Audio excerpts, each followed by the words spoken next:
Today, I have cleared out the schedule because today we are going to be talking about the insanely bad experience that people had at Fanfest that had any kind of requirement for a disability under the Americans with Disabilities Protection Act, ADA. So I've heard some horror stories since yesterday, and the more I heard about it, the crazier it got because I just like. Actually, let me just show you because we're going to have a couple people come on and talk about their experience, people that were there, saw it firsthand, saw how bad things were firsthand. And I think it's better just to hear it straight from someone who was there and who went through it, because I wasn't there, I can only read tweets. I can only, retell. But I think hearing it directly from someone who went through it is going to be a whole other enchilada. Let me show you, just to give you some idea of why. Yeah, okay, so here's just one person. By the way, since in the past couple days since FanFest ended, I have seen a shitload of stories from people that needed ADA accommodations and were pushed aside, were treated like crap, did not get just like the basic stuff at all. So this is someone who was there. They said, I wanted to take a moment to talk about FanFest 2023 and the ADA experience. I truly hope FFXIV will take a moment to read this. The ADA line to get into the venue went smoothly enough. From my own personal experience. So from my own personal point of view, that was handled well. However, once you were in the center, it started to fall apart. The reserved ADA seats were clearly marked, but if you left your seat at any point, you were going to lose it. And there were multiple times where other ADA attendees were doing their best to make sure someone didn't lose their seat just because they had to go potty. So basically, nobody is looking out for the ADA section at all. Like, the people that are there have to look out for each other because it's like they can't even get up to go to the bathroom without losing the seat, even though those are supposed to be reserved ADA seats. The event lines were long and people had to wait 2 to 3 hours to experience the mini games. This has been my memory for most of FanFest, but having gone from 2014, I knew to simply approach the staff, show them my ADA bracelet, and they would let me in after the game emptied and fill up in there. What I did not realize is this was not common knowledge. So they just weren't told that they could just approach staff, show the bracelet, and do the thing. Nobody knew that. A lot of the other ADA attendees didn't know that they could do that. I wish I could have spread that knowledge around. So really poor communication, really poor organization. I can't speak for the merch line. I pre-ordered my stuff, but I heard horror stories and would recommend searching other people's experience for that. Basically, we're going to have people here today that, I'm not going to read this entire thread because we're going to have people here in about 20 minutes that are going to just straight up share exactly what happened from their firsthand point of view. But yeah, here's a picture. About 2 songs in for the Primals concert. This was one of the worst things. Most of the ADA attendees with mobility aids left for fear of safety because the crowd kept inching back. I think one thing people don't really, they don't consider that much is that when you have to organize a big event with a bunch of people walking around, if you don't do that properly, this can result in an insanely dangerous situation. If you cannot organize your crowds properly, so that way everyone knows where to go, the lines are clear, and there's organization, lots of people running around all over each other is an insanely dangerous situation. And I think a lot of people just assume that it's all handled. But in this case, it absolutely was not handled. We are going to have extra eyes, extra mods looking at the chat today because honestly, a lot of the shit that went down that we're going to hear about from the firsthand experience of people that were there is so abysmal and does not, no one should be defending this.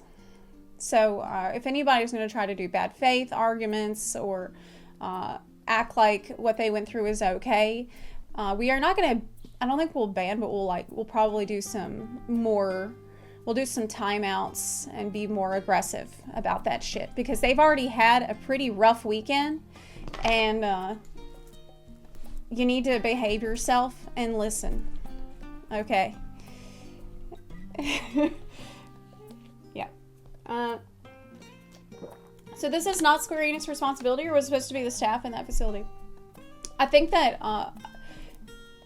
from what we're going to hear today, from what I understand, there was failures at all levels. So there was Square Enix failures. There was the contractor team that they had hired to help with organization of the event, which was a source of a ton of problems. And yeah, it's very dangerous. Is everyone okay? From the thing is, I guess I don't know that, right? Like I don't know who might have gotten injured or hurt because of poor organization at the event, but they haven't talked about it yet because this is so fresh. People are just getting home today and yesterday, and they are just now sharing their stories right now. And a lot of these people, like, the worse their weekend was, the less likely they want to talk about it. You said even for people without ADA requirements, there was a lot of confusion and disorganization, especially the first day. That's one thing that I've heard from pretty much everyone who went. So I think anybody who went, will know that it wasn't very well run. But also, I'm hearing this from people that have been to many FanFests before. Like, that this is just a particularly badly run one. Yeah. Responsibility falls on the company who runs and produces the event. I just want a fair accounting of what actually happened. I agree, which is why we're going to be talking to people that were there directly. I'm not going to be like trying to... I really just want them to share what happened. That's it, really. Because, honestly, I was shocked to hear about how bad it was. Let me show you some of the stuff here. And they actually made a really good point. We were chatting a bit this morning. And they said, you know, it sucks to say, but a lot of people just assume that ADA people will be taken care of and like they're gonna get what they need and that it's fine. Like, you just make that assumption, but that is not the case. That doesn't automatically happen at all. Overall thoughts of FanFest. The logistics and organization were ass. Lines were terrible. There was no structure and no proper accommodation for the 15,000 people in attendance. Merch, activities, seating, and food were a disaster. Security was awful. Anybody could get in. Supposedly, they had metal detectors. They spot checked occasionally, but they allowed items such as food and drink in, even when their rules said no food and drink. They were not monitoring people walking under the barrier belts either. The weather was unsafe. Yeah, obviously. They had it. There was on day one, there was a line that spanned the entire length of the convention center and then some, just to get inside the building. People very easily could have been subjected to heat exhaustion. Yeah, it was 115 degrees outside.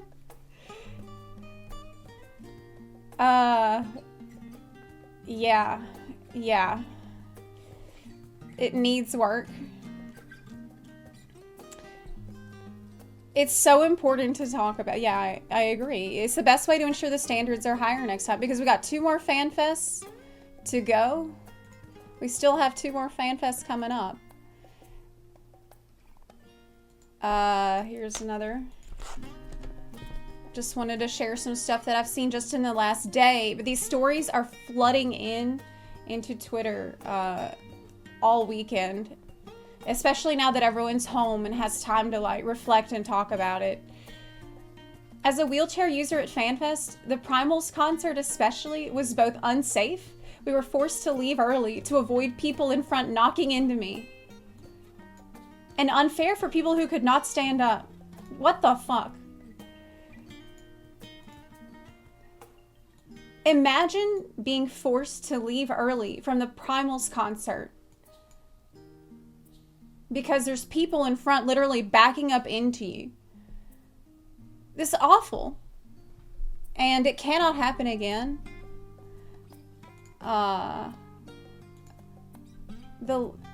Here's another one. Here's another thing someone said. Whenever my Fanfest / concert experience involved Square Enix event staff, it was great. Anytime the contracted event staff got involved, especially security, it was a mess. Now, I've heard different takes on this. I've heard some people say that there was some Square Enix event staff that were not very accommodating. There were some that were. It doesn't matter because it's obvious that there was failures at all levels. So I would be hesitant to point the finger at like, oh, it's just the contracted staff or it's just the Square Enix staff, because they all had a hand in this. And the accountability ultimately goes up to Square Enix poorly managing and organizing the event. They are the ones in charge, the leadership. The thing is too, they had 5 years to plan this. They had 5 years to plan this shit.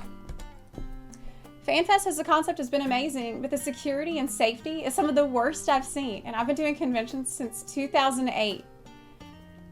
Happy to be in front of Primals by sheer luck, but the fear of being trampled from people rushing the stage is high. This is just from someone, this is not even an ADA complaint. This is just a general safety complaint. No security in front, 0. Like, it's an unsafe situation for everyone. And then if you need ADA accommodations on top of that, you're not getting. It's so bad. It's so bad. Yeah. They should have all been on the same page with this. Leadership is required to be on top of this. And if your staff isn't on the same page, that's on you. Absolutely, yeah. Absolutely.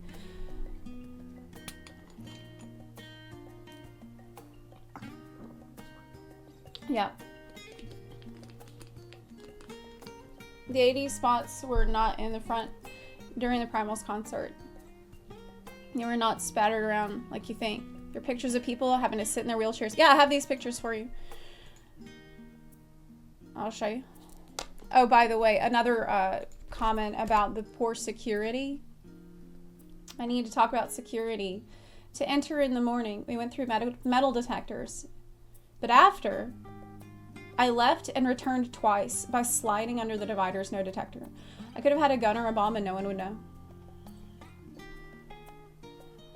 That's what someone said. So, yeah. The event rules made a big deal about no outside food or drink. I ordered Uber Eats, went under the divider to step outside and pick it up, went under the divider again to return. No one stopped me. All the doors were open and the guards were sparse. For comparison, PAX East 2020 had armed guards and metal detectors at every open door in the Boston Convention Center. Any door without detectors was locked.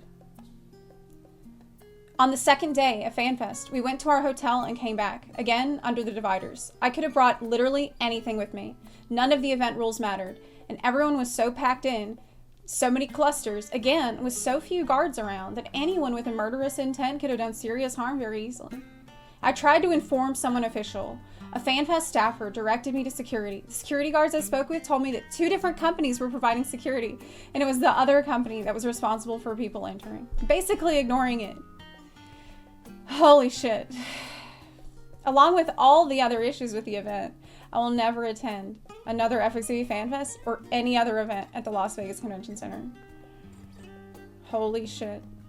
Other tweets corroborating this. No staff has any idea where or why lines go to. Merchandise had 3 fake lines. Security's dog shit. No one getting back checked. Yeah.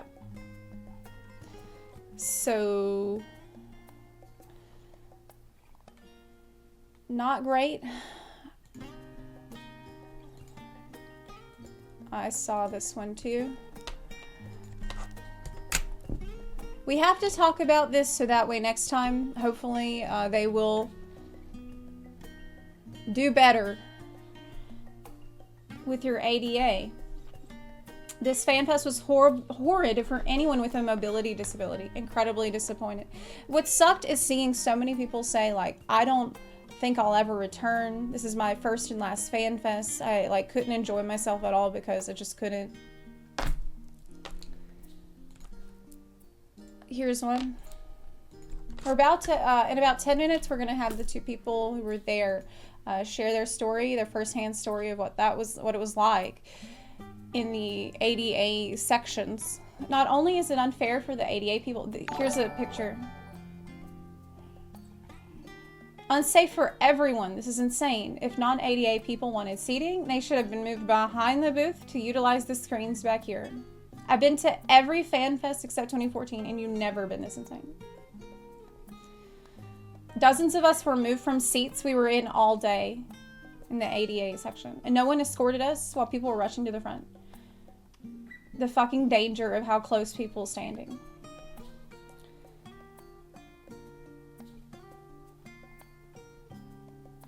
Yeah.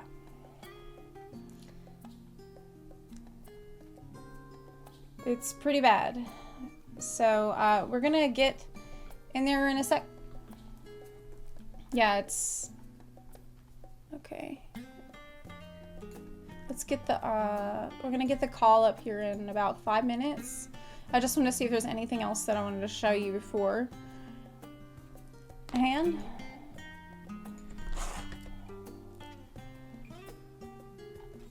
I'm very disappointed at the ADA accommodations at the Primals concert. ADA seating was right behind the standing room pit, and security kept telling people to move forward, just adding more bodies in an enclosed area than the announcement. Ask the pit to back up, pushing them within a foot of wheelchairs, scooters, canes, and folks with mobility restrictions who would be unable to move if the crowd encroached. My group, with a cane user, a young autistic teenager, and a 15-month-old toddler, were forced by fear for our safety, joined other ADA groups who had previously exiled themselves to the back of the room. While I was speaking with a blue-jacketed staff member about the situation, a member of the site's security team accosted the rest of the group who were waiting for me. My friends attempted to explain that they were waiting to hear about new ADA accommodations and were yelled at with, "ADA isn't my job, you can't camp here." He yelled to the point of making this young teenager and their parent cry and debate, leaving the concert entirely. There was a yellow-shirted staff member named Jeff who came to our rescue to find a space and chairs for us all the way in the back. But it shouldn't have to come to my having to make a scene with staff to get accommodations for safety. I'm super disappointed that instead of seeing the Primals live on stage from accessible seats, we were relegated to the back of the hall, sitting in the middle of the standing room only area. Yeah. The Primals concert was one of the things I was most looking forward to, but now it's a sour note. And we were only assisted because of my fuss. How many ADA folks just quietly left because it's a fight they've had done too many times? Many people are seeing these posts now in the past couple days, and they are saying, yeah, we were part of this, we saw this, and it was miserable. It just sucked. So that's why today we are going to, let me make sure I have everything ready. About 5, get my note-taking tools ready here. Because I really feel like it's important to talk about. I definitely don't want this to go under the radar or be swept under the rug or pushed aside or anything like that. We got 2 more Fanfests to go, and there's going to be a lot more people that will need basic accommodations. And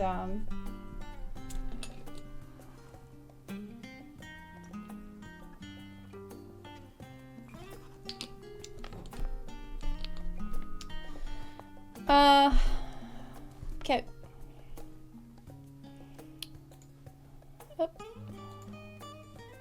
I just want to hear it from them. We're going to hear it straight from them today.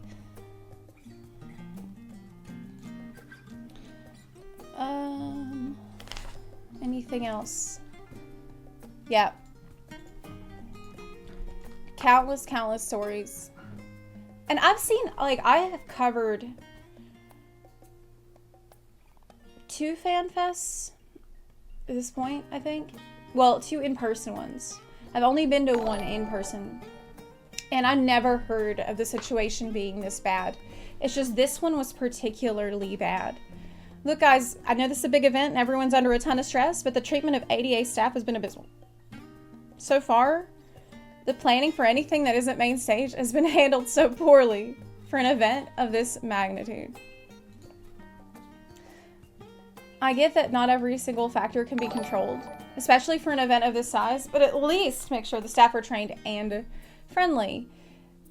There have been staff members that have snapped at paying Fanfest entrance, etc. Please make sure you do better for the next event.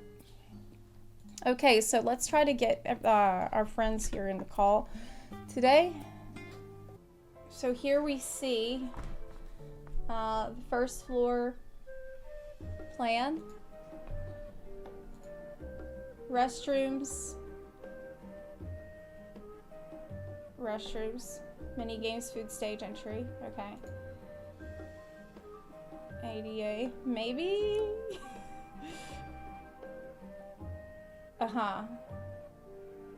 Primals. The pit. Okay. Let me call y'all.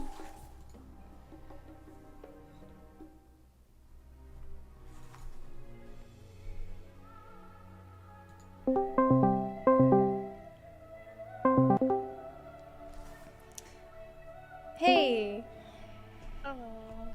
Hello. So let me fix audio here a little bit. Okay. No worries. Sound a bit quiet. And okay.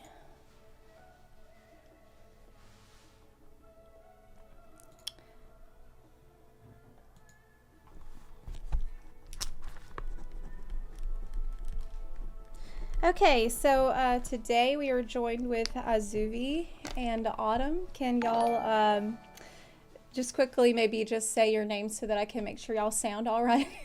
Yeah. I'm Azuvi. I was not of the ADA, but I was a companion to one. Okay. And also with us is Autumn. So Autumn, you were there with Azuvi at Fanfest over the weekend, right? Yes, that's correct. We originally had one ADA attendant with us who was a trans woman with a neurological disorder. And after the keynote, she ended up going back to the hotel and not returning for like the rest of the event. Just a little bit of context. Go ahead, sorry. I just wanted to. Oh, well, actually, you go ahead. Okay. I have chat closed now. I'm not going to look at it anymore, but I was reading it a little bit before you called us, and I noticed a lot of people were asking what ADA means. Yes. So I was going to go ahead and clarify that real quick for everybody. I just pulled this from Google, but it's a law here in the U.S. that prohibits discrimination against people with disabilities in several areas. In this case, access to public accommodations for an event, so to speak. Yeah. So basically, if you're not aware, venues are legally required to provide accommodations for people with disabilities so that way they can enjoy the concert and do things like get on the plane and, have the wheelchair ramp if they need to use the wheelchair ramp to get into a building. All this stuff is provided for under the Americans with Disabilities Act. It's just basic stuff that allows them to do what everybody else does and participate in society. And they are expectations. They are, really following this ADA guidelines is really the bare minimum that we expect, and it's legally required. So it is not up for debate today whether or not anyone should have ADA accommodations. Like that is not a point of debate. That is legally required by any event, business place, or venue. Okay. I've seen some people with absolute clown takes in the past couple days trying to debate whether or not people with disabilities need these accommodations. You don't know what the fuck you're talking about if that is the point that you're trying to make. Okay, it's completely incorrect. These are legal requirements, and it is the bare minimum so that these people, everybody can enjoy the event and participate in events in the same way and not have their experience worsened or lessened.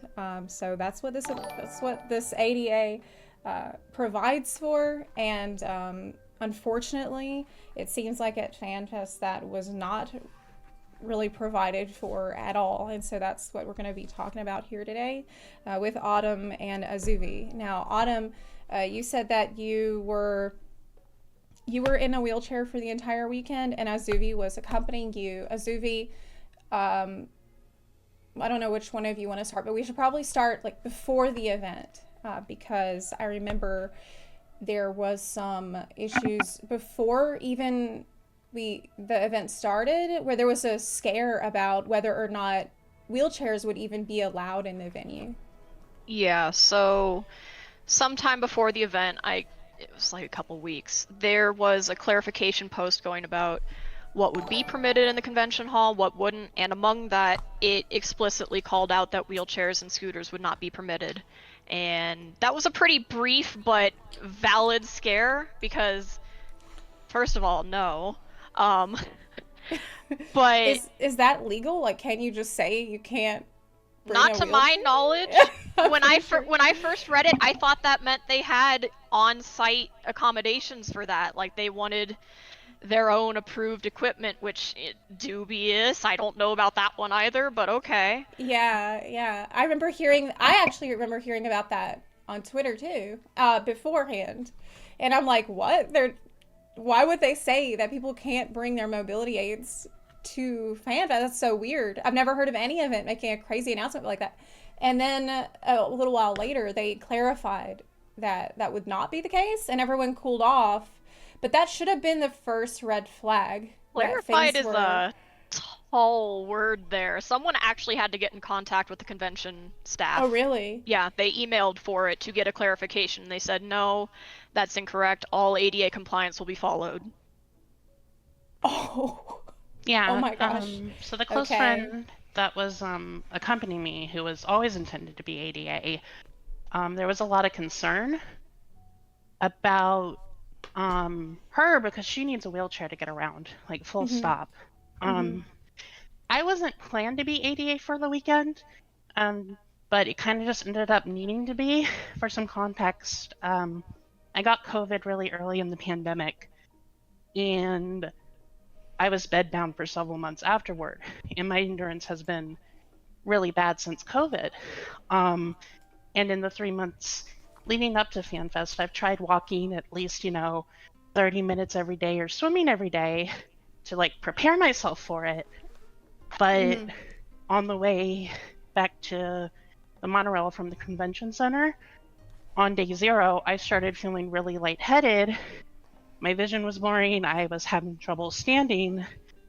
And that kind of whole incident kind of made us decide, okay, we're not going to risk it. What day was that? That was day 0 on registration. So on registration day, you were leaving you guys registered, you did pre-registration. Yeah. And then you had pretty good. But actually. Would you say it was because of the heat that you had? I would say so, probably. And maybe I just wasn't aware of my own limits at the time. I did try, because I did want to be able to enjoy everything the best I could. But I didn't want to kind of risk it after that. I don't actually remember that much from trying to get back to the convention center. Sarah might be able to, or Azuvi, sorry, might be able to talk about it a little bit more. I don't want to get started on this tangent, because this actually is a tangent I would talk about if you want to say anything, Zeplo. Oh, sure, go ahead. Okay. Sure, so this was kind of I'm not sure how they could have fixed this, but because of the size of the convention, the parking lot was rearranged somewhat for Lyft and Uber to have easy access up to the pickup zone.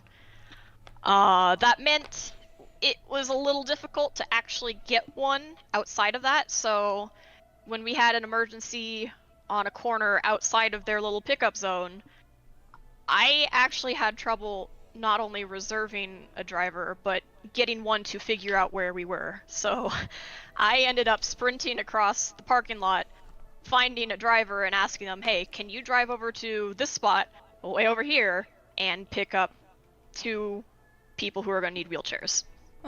So would you say that like the signage around the convention center was just very poor, or was it just like how do you think that they could have improved that situation? This one I actually questioned myself a lot, because like the signs were okay, just the layout of that parking lot along those roads is just not set up for something of this scale. I think also the heat is just something that really people, I think, might underestimate. Like if you've never been out on a parking lot in 115-degree heat, it's hard to really know just like how exhausting and taxing that experience is, even without a need for ADA accommodation. So I can't imagine having some kind of an emergency in this parking lot, and there's not easy access to anybody to help coordinate or manage these kinds of things, and it's just like a disaster trying to get in and out. So I want to get into what happened. Well, we did talk a little bit about what happened before FanFest, and the fact that they sent out this confusing email about the ADA guidelines, and then that someone had to reach out to Square Enix to find out that no, it's okay, like mobility aids are actually going to be allowed at the event. But I think that probably was the first sign that things were not, like there was not a lot of good communication from all parts, from all levels. Because one thing that I'm hearing, and I'm sure you've heard over the past couple days, is that there is failures at all levels. Like some people just want to point the finger only at the contractors. Some people only want to point it at Square Enix. But what would you say about that? Every level. I don't know enough about this particular event's organization who handled the most of it, but I have examples from every level, from the Square Enix staff who were on stage all the way down to the attendance at the convention. It was the whole thing. Okay, well, I don't know where you want to start. I want to start with just like the beginning and your first day, like your first experience in the initial lines, like I guess after registration, how that went for you, and some of the first signs that things were not really well set up at all. Yeah, of course. So we were in the day before, sort of. A couple of us actually got caught in the storm, so we flew in the next morning. But registration day, if you were there early enough, it wasn't as much of a problem. It was a long line. They had registration in one of the smaller rooms on the second floor, which, props to them, that might have been the most efficient and fastest moving registrations lines I've ever seen. And I've been to a lot of conventions. That one was just flying. Did you go to the other FanFests? No, this was my first FanFest, but I've been to a lot of large-scale conventions for, Anime Expo, stuff like that. I've been to every NA FanFest, and this was probably one of the fastest registration lines I've seen. I was actually pretty optimistic. I expected some mess going into this. It just kind of happens. I've accepted that, but this was just kind of on a new level for me. Okay, so registration was pretty smooth from what I'm hearing. Yeah, besides trying to get back to the hotel, but that, I wouldn't really blame anyone, on that from Square. But Vegas in the summer is hot, and I knew that going into that. I grew up in Vegas, don't live there anymore, but I just kind of didn't realize my own limits, so decided to just play it safe the rest of the weekend. Yeah. Okay. So that was day 0, registration. Everyone's still feeling fairly optimistic. Little hiccup with the heat. There's a slight note there. Okay. They didn't have staff guidance where this line would start. So we enter the building from the 110-degree heat, trying to find where the line starts because there's no one there to point directions. There's no signs. and we did not realize that there was actually a line for ADA to go up and get their registration bands. Oh. Yeah, so Okay. we're standing in line for a bit, and we have to send one of our companions to go look and, travel all the way down the convention hall. And sure enough, they come back and yeah, there's a line right next to the door. So there's no way that you would have known that, though. There was like no No. communication about that whatsoever. Okay. I think that is a recurring theme I've heard throughout the weekend, that lines were usually not clear. There's usually not good signage around lines and where people need to go at any point. Yeah, they kind of arbitrarily changed depending on who we were interacting with. Mm-hmm. So So why don't you describe day one for us? What happened? Oh Lord. Okay. So, most of us are frequent convention goers. We know that day one of any con, get there early. They say the doors open at 7 or 9. Line starts at 7. Try and get there at 6:30. Mm-hmm. So we're there as early as possible. About 7 o'clock we arrive. The lines are already horrendously long, and again, ADA lines are not marked. We had to wander around until we found one. The signs that they're using to notate what line is what, I could put my palm up to the part that said ADA, and you would never know what that line was. Oh my god. And it was down at about waist level at best. Ooh. Okay. On top of it is this line was pushed up to the wall, which on the one hand good, it's out of, surrounded crowds, but it was strapped off away from the security scanners, it was right up against the Starbucks, it was right up against these benches, and it was the very clear staff entrance and exit. Wait, so the ADA line was the exit for staff? At the time, yeah. It gets worse, Okay. don't worry. But Okay. at this time, it is a lot of confused ADA folks lining up who have no idea what's going on. Yeah, and it feels. What was it? Did it feel sort of like pushed out of sight, like pushed out of the way, and just like, okay, I guess we'll use this over here, like an afterthought? It wasn't so much out of sight, and that might have actually been one of the few things I could say wasn't an afterthought. Mm-hmm. It was definitely not thought through how the rest of the general line would grow and completely devour any sight of where this ADA line is. Oh, okay. Yeah, that makes sense. Well, because what you said with the signs being so low and small, like, of course, Yeah. it seems like they just did not foresee. But this is basic event planning stuff. Like, there's going to be a big crowd. So visibility is definitely a huge issue from what it sounds like. one thing I would like to point out about something I noticed, this was before the event with the ADA line, that would eventually become the exit line. So basically, you could fit like maybe 3 walking people in it, like side by side.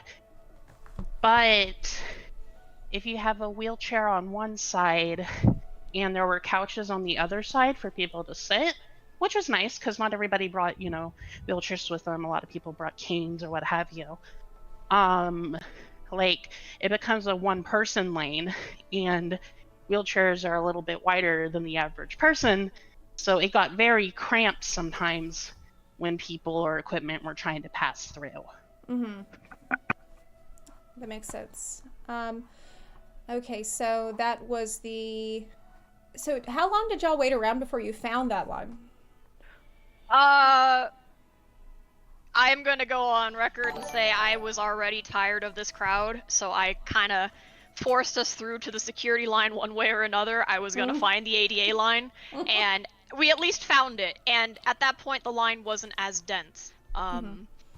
But I would not be surprised if people were wandering for a good 10 minutes trying to find this thing. It was in the middle, it was small, the crowd had no guidance where to line up, so they were just filling into the building because the line started extending outside into 110-degree heat.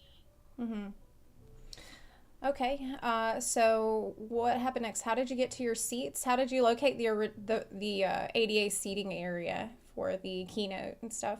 So shortly before they opened the doors for us, they came down and told us that, well, they told some people in the line, we kind of had to telephone it down the line, that the doors would open for ADA 15 minutes early.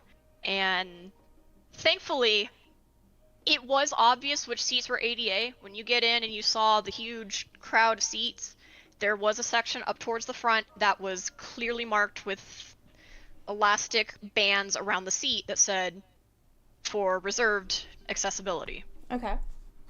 So, 15 minutes to get in, go sit down, get comfortable before anyone else entered this room. So far, so good, right? Seemed okay. Yeah. Okay. So, I remember being a little nervous about this, but I figured, the 5 rows of seating ahead of us that weren't reserved, I figured was going to be for press, for invited guests.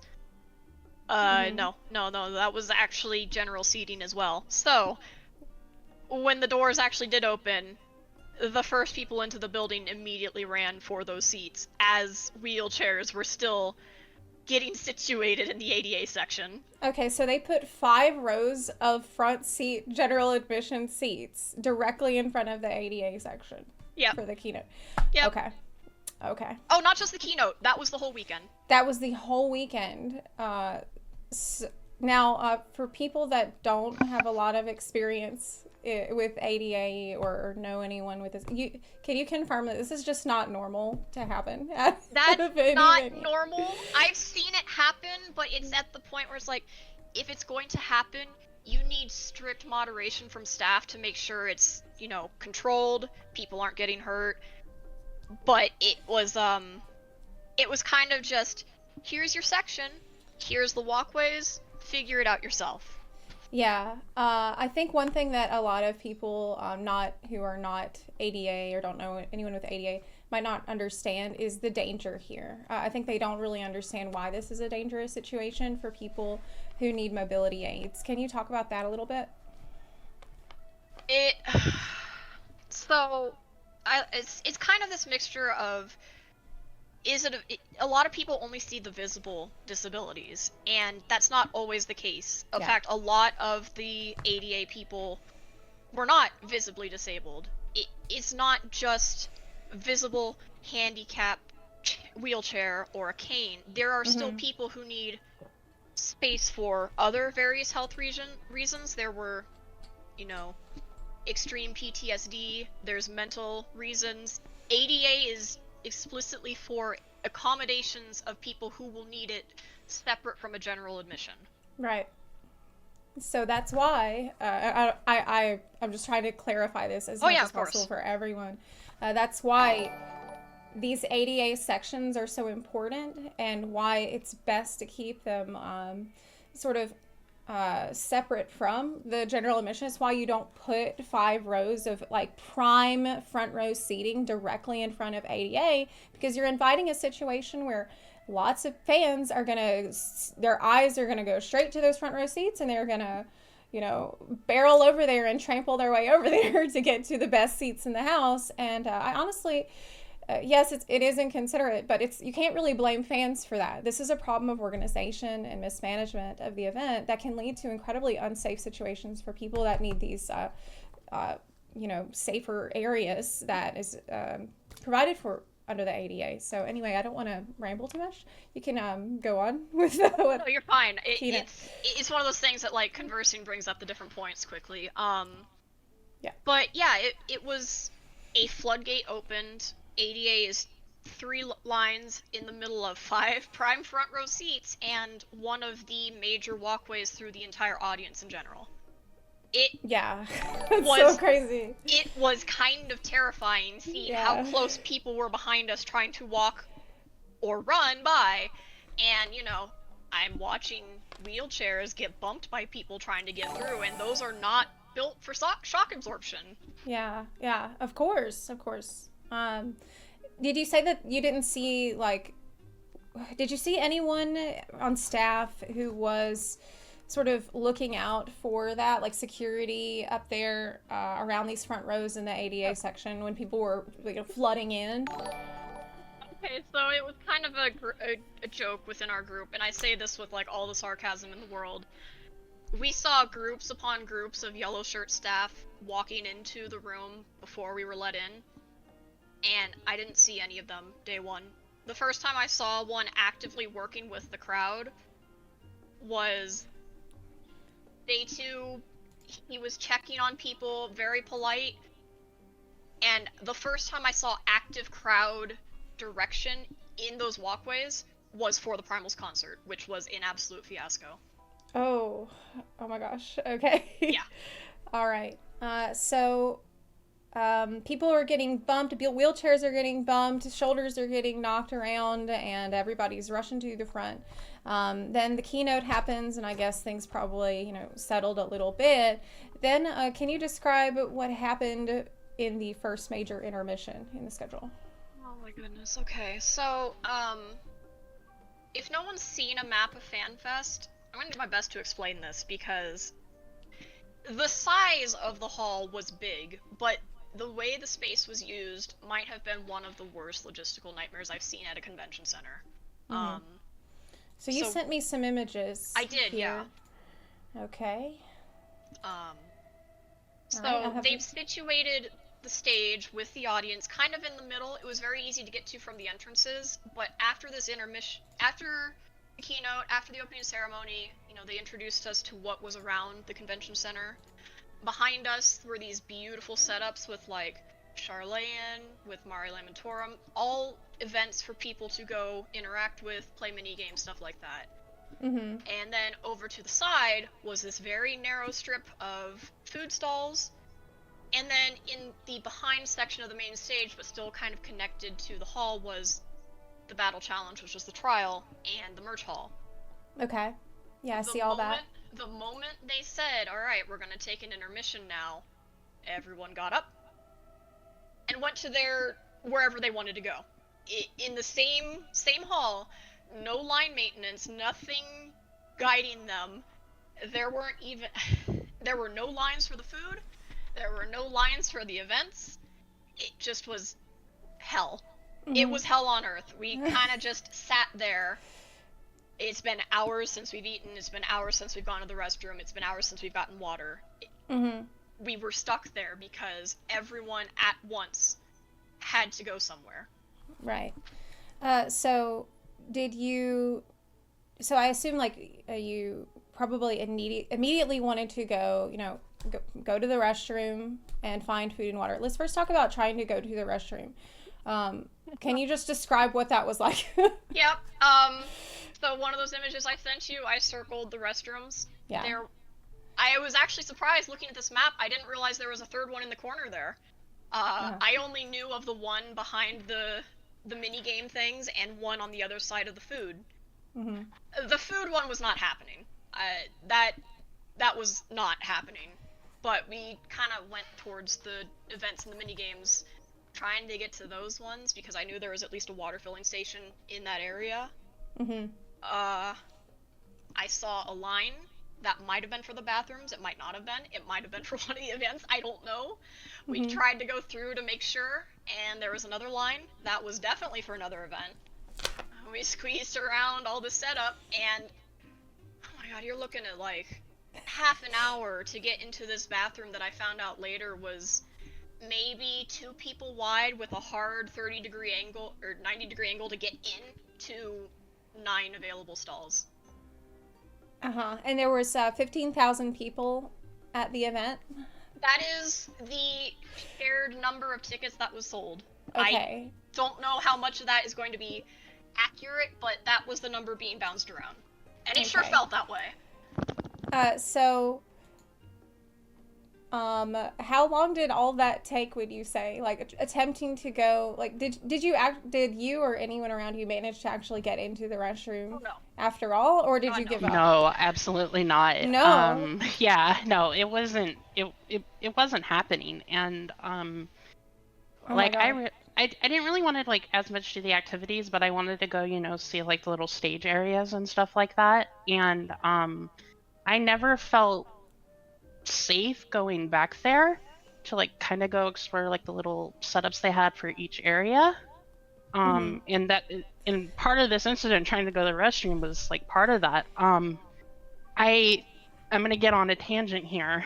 Okay, go on. A recurring theme throughout the convention was fans just treating us with like indifference at best and like active malice I would feel like at worst. Mm-hmm. People would, clearly see that we're like trying to get in line or try to like pass to like go somewhere, and people would just keep going and going and going. There was one time where we were trying to get out of the convention center, like waiting, I think maybe like 3 to 5 minutes to like get into the queue to like get out, and eventually a staff member had to step in and get in the way. People wouldn't try to make room for us to get back onto the monorail. So people were just not making room at all. No, it felt very much a screw you, got mine. Yeah. And it was very distressing for me. And I am a sensitive person, but like leaving the Primals concert, for example, we were having to like weave in and out of people, and it was going okay. But there was one point where a girl that was standing with someone actively like looked at me. We made eye contact, and she was in the way, and she just like turned to start whispering to somebody with her and didn't move at all. And what? Eventually other people had to like start intervening and like poke her and go up to her and tell her, hey, you need to move. This person's trying to get out. Oh my god. Yeah, and so that was like the really disappointing part for me. Part of the event is staffed by, third-party contractors, temp workers. They're not paid well. Are you going to get some shitty eggs in there? Yes, but one of the staff members was actually really, really good and helpful. I wish I got his name. But like, just like the general fan community, it felt very not great. It wasn't like a great feeling. And like, I've been to every FanFest. I haven't been ADA at the previous FanFest. Oh, so this was your first time with the ADA experience at FanFest. So for people who are just coming in and don't know, Autumn here, who's speaking, was in a wheelchair during the weekend. And Azuvi was with Autumn, who's also with us today. And Azuvi was accompanying ADA attendees. And so I think it's really important that people listen to what happened, because I mean, some of this is just so shocking, and it's so disappointing to hear some of the treatment that you received, and like basic stuff that you just weren't able to do is completely unacceptable. Like the fact that you couldn't watch the keynote and then during the intermission easily go to the restroom, get some water, play a game, and get some food. Like, this is basic stuff that you should absolutely have been able to do as part of the experience. Yeah. That's it. And I want to say something as well. Things like ADA are going to be non-visual, and I've heard like a lot of people that should have gotten an ADA wristband. Like, if you're diabetic and you need food at set schedules or what have you, you do qualify for ADA assistance. If you have like back pain sometimes or what have you, and yes, that is a lot of people, but that's up to the convention. Should be able to organize and manage that. Yeah, I mean, that is their job. Yeah. That is their job. And that really, this is just basic stuff that should be part of the way that they organize lines, the way that they choose a venue, the way that they accommodate for ADA people being able to get into a line or have access to certain reserved restrooms or reserved areas. This is basic stuff. And I don't want to hear anybody try to make excuses for this, because it's completely unacceptable. And this attitude of, oh, well, I got mine, so whatever, it's just going to be, I don't want to hear any of that bullshit from anybody. And I will be calling it out anytime I see it. So anyway, I will also kind of just say, like, I've heard some people say, well, you should expect this as ADA. No. It's such a clown take. It's the law. Yeah, it's such a clown take, honestly. It's the law. And, if ADA was properly accommodated, the event would have been better for everyone. Yes, absolutely. Absolutely. The thing is, nobody should not be able to enjoy FanFest to the fullest because of their need for ADA accommodations. Like, come on. So anyway, let's kind of get back on track here, talking about what happened. Sorry. So Yeah. we mentioned. Oh no, no worries. I'm really. That was an excellent reminder for everyone about like attitudes that are unacceptable, and like some of the stuff that you actually witnessed and had to deal with from people being just so inconsiderate. Really glad that we got to touch on that a little bit. But we did mention, trying to go to the restroom was a disaster. You just gave up. Were Definitely you able just to gave up. any food, any mini game, anything like that at all? So What happened? this one actually has a story to it. Okay. So we wandered for about 10 minutes trying to figure out, okay, do we go to this bathroom? Is there another one we can reach? What do we do? And we actually made a full circle, and it took 10 minutes to get all the way back to the seats. That's how bad the crowds were. Partially because of line mismanagement. You might have heard, oh yeah, merch line was a disaster. There were 5 fake lines. They wove in and out of this hall with no guidance whatsoever. So we eventually did get back to the seats, and that's where I decided, alright, the 2 in the wheelchairs are really hungry, and the safest thing we can do, and I can't believe I have to say this, is for both companions to leave them alone and go get in line for food. Oh. There was no way we were carrying food for both of them with one person, and we were not getting a wheelchair there. Though there was no line markings for the food stalls. So you get over there and you see this blob of people trying to make their own lines, but because there's no space backed up against the stage in the sitting area, they've started twisting back behind the stage towards the battle hall, towards the merch lines. And you kind of just had to get in line and hope you were in line for the right thing. Okay, so I assume that you went and did that. You went to the food stall and tried to bring back food for your companions? My friend and I, both ADA companions, we did go up there. We stood in line. It was... I don't want to say it was long, because I've been in convention lines for food and it does get long, but like... It was about an hour, I would say. We were lucky. Yeah, it was about an hour to get up to Yeah. get 2 pizzas and then walk back to where we left the wheelchairs. We left them there and hoped staff would take care of them. Thankfully, What? there was a really good staff member. Like I said, I wish I got his name. He was checking on us about every 15-20 minutes, asking if we needed anything or anything like that. He was really good throughout the whole convention. And I think he was part of the temp agency Square contracted out. But yeah, we were just kind of chilling by ourselves. I was watching people go by because I didn't feel comfortable trying to, navigate through the crowd. And to give context for these pizzas, they're like the little tiny personal pizzas that are meant for one person. But like me and, my friend that was like planning to be in a wheelchair for the whole convention ate it, stayed for one more panel, and then decided to head back to the hotel, and she did not return for the entire convention. Okay, so Yeah. before we get to that, I just wanted to clarify one thing that you said. You said you left, when you went to go get the food, you had left wheelchairs behind, and so that way you could more easily get in the line? It wasn't so much leaving the wheelchairs behind, it was leaving the wheelchairs with the handicapped people in the wheelchairs behind. Like our whole reason is to keep an eye on them, and like hell do I want to leave them in a crowd that's been this disorderly, rude, disorderly. I was not comfortable with that, but we didn't have another choice. In an emergency, I could have definitely gotten up and gotten around.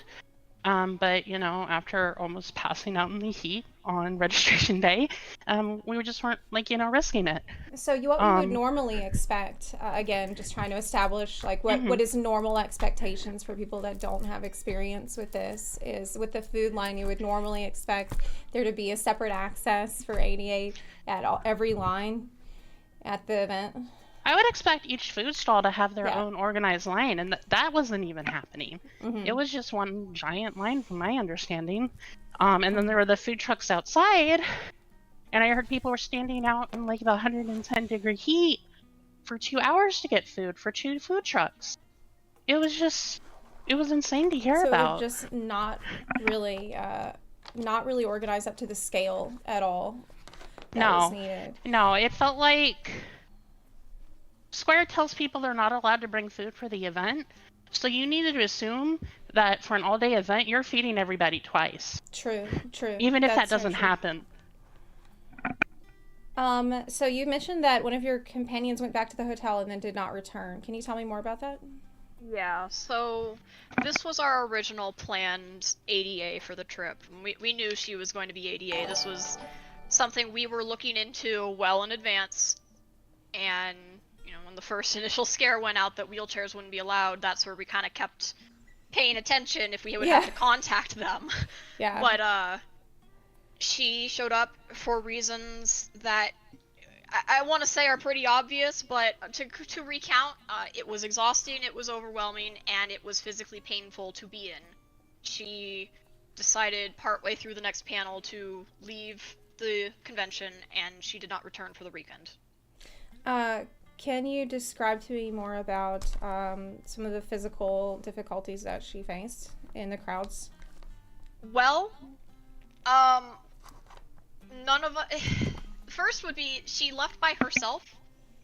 We had a wheelchair. She's capable of wheeling herself, but watching this wheelchair try to leave by herself because we couldn't really accommodate having someone follow her out, and she kind of requested we didn't anyways, so... She has some, degree of autonomy, but, it was kind of worrying about getting out into the heat to go on the monorail back to the hotel room, and thankfully she ended up meeting a couple people that helped get her back, but she didn't want to return at all. We had a reservation for the battle challenge and everything, and she just was like, no, I'm gonna stay in the hotel room and watch on a screen. And keep in mind, these are $200 tickets on top of hotel room, on top of flight. So it's a lot of just, Would you say there was any incident that happened while she was still there that was especially upsetting, or was it just overall the sense of feeling? It was a crushing feeling. Yeah. It was just the general disorder and the general feeling of being unsafe that made her uneasy. Yeah. This was her first major trip since, COVID started. And so she just was really nervous ahead of time, and this just kind of was too much. Didn't want to deal with it anymore. Yeah. It's completely understandable based on everything that y'all have told me even so far. So after that, I think we were just talking about the first intermission. What happened after that? What happened after first? This was about where, the intent was for the crowds to kind of do what they want. Those events in the back would be running at their own kind of pace. People could go do what they want. There was no way this stage was accommodating 15,000 people, I'll say that right now. But we were kind of invested in all the panels that were going to be happening. It was a Realm Revisited, which was a trivia, I believe, and then they had Ishikawa up for Annotated and Walker. And so we kind of agreed that, yeah, let's go get the pizza, we'll all sit down, and we will stay sitting down essentially all day.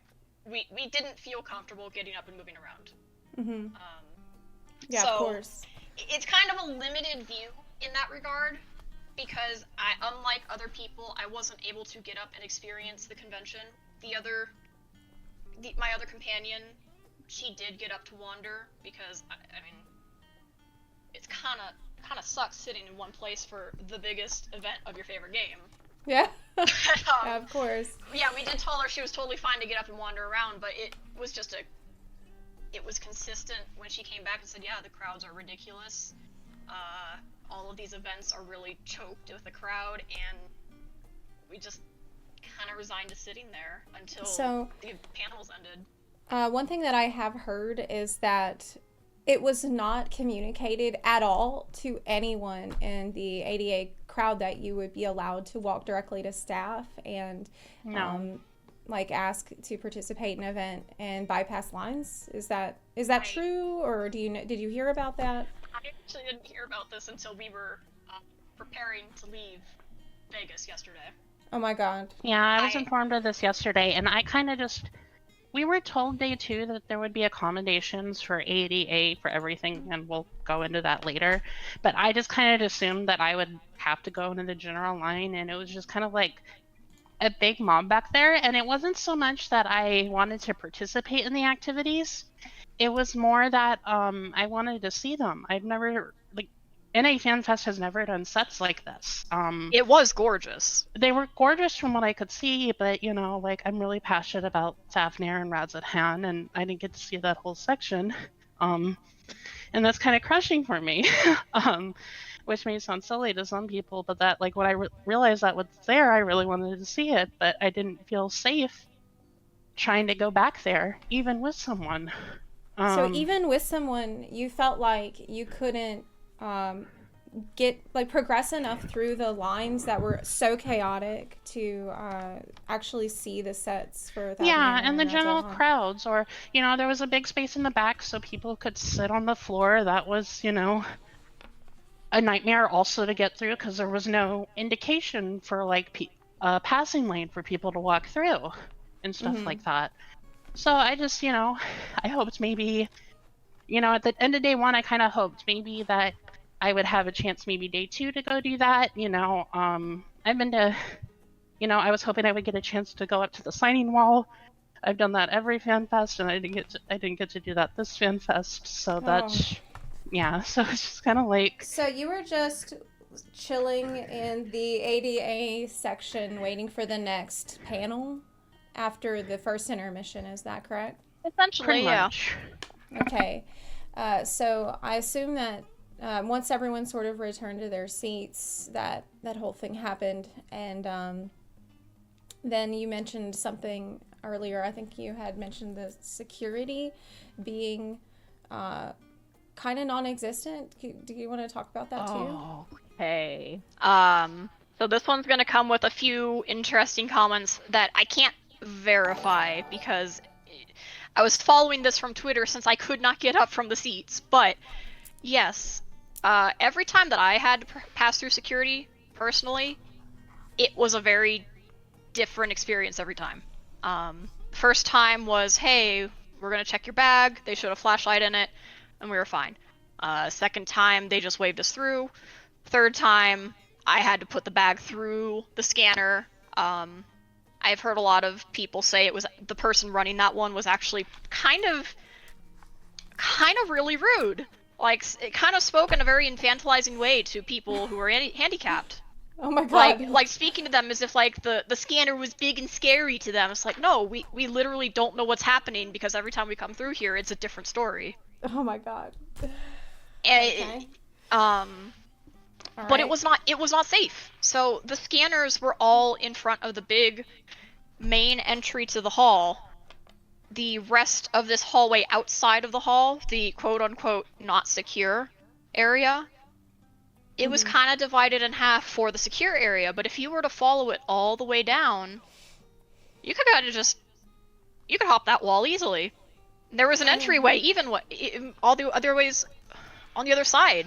All he wanted to see was if you had the little red badge on your wrist saying that you were at this convention. Did you hear this story about someone who claimed to have just dipped under the security in and out several times, and they said that they could have brought in anything? I did hear that, and I did hear, I'm not sure how confirmed this one is yet, but I did see it. Someone did bring a concealed carry just to show that it was possible.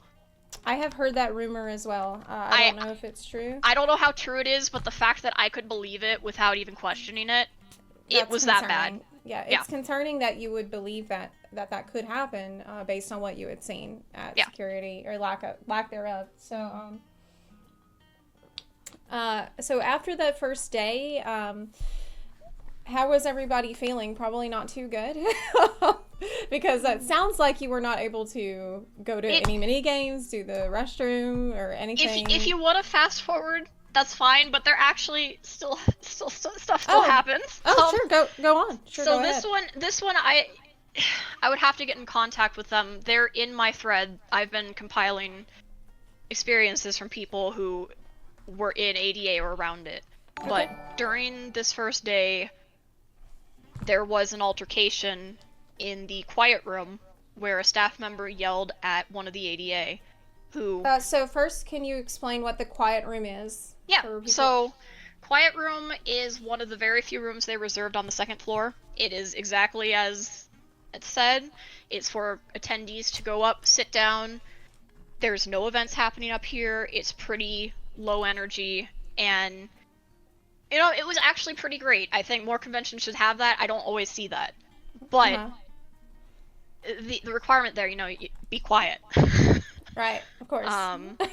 So what happened was this particular attendee was one of those with a quote-unquote invisible disability. I hate saying that, but yeah, I think it's fine because it's clear for everyone. Yeah, to just put it that way. Yeah, but yeah, no, they were put into a position where the staff member was yelling at them for something, and it triggered a PTSD response and sent them to the emergency room. What? Yeah. So they were in the quiet room, were just minding their own business, and they got berated in the quiet room. So I don't. I have a little bit more detail about this from what I've heard. Basically, what happened is that this staff member came in talking very loudly, from my understanding, and this person asked them to, you know, be quiet, and they just started berating them, from my understanding. And in addition to PTSD, they also have a heart condition, and their heart rate got dangerously high, and that's what prompted them to go to the ER room. Okay, so it sounds like the people that were staffed to work in and around the quiet room did not really know what they were doing, and did not know how to I mean, anytime you know, the quiet room kind of managed itself. You just go in there and just kind of sit and, you know, decompress from the chaos. But you know, a lot of the the staff that I saw, were just kind of looking at their phones the whole time. Which is fine. I get that. I've worked shitty jobs, right? But you know, I would hope they would get up every few minutes just to kind of like look around and make sure that things are okay or anything like that. Yeah, absolutely. Yeah. But like hearing about this event was very alarming. So we just wanted to like kind of bring a highlight to that. People did go receive like, you know, medical care because of this event and what happened. Yeah, that's really disappointing to hear. Did you have any other things that happened on day one that you wanted to share? I do, mainly because it's hard to really put this into, oh, it was this group's fault, it was that group's fault. It's just more of a fault of what location this is. It is a fault of how this environment was. So the convention center is kind of detached from most of the hotels people would be staying at, and the monorail, which is kind of the only viable transportation, Lyft is a mess, traffic is a mess, but I mean, it's an option, but a lot of people chose to take the monorail because it runs along the backside of most of these hotels. Okay, yeah. It is several flights of stairs, escalators, elevators up, and... Oh, hold on. I think that your mic is a little bit further away. It's a bit harder to hear you. Sorry. Right now. Sorry about that. All right, I hear you fine now. Okay, yeah. So the monorail is... It's several flights of stairs up, so escalators, elevators, and staggered out. As the event closed for the night, you suddenly have everyone leaving at the same time, and I'm kind of surprised at how small this monorail is and the station for it.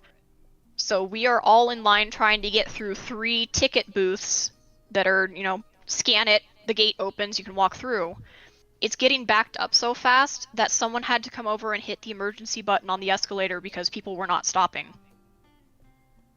Oh my goodness. Yeah, okay. They were yelling down the escalator, hey, don't come up, it is too crowded, you are going to cause a problem. And sure enough, people kept coming up and bouncing into the crowd that was stuck there, and someone just came over and hit the button. So where exactly is the monorail around the convention center? I'm trying to just visualize it. Like, how far from the convention center to the goodness, monorail? that is a great question. I don't even have a map of this. It's not close. Like, it's not the longest walk. Anyone who's gone to conventions, you're gonna walk more than that just at the convention center, but you needed crossing guards to get there, which those crossing guards were not always there. It's a decent walk. Okay. So the monorail is a disaster because it's just strangely small. It is very small. It is a very small station. The monorail itself could not accommodate this many people, and it only ran like every 7 to 9 minutes. And you're sharing it with normal people in Las Vegas, which is just a glorified party city. Yeah. We heard reports of day 2 that someone, not of the convention, just someone broke the emergency brakes on the monorail during the day. What? I don't know. But it was down for a couple hours to my knowledge. Okay.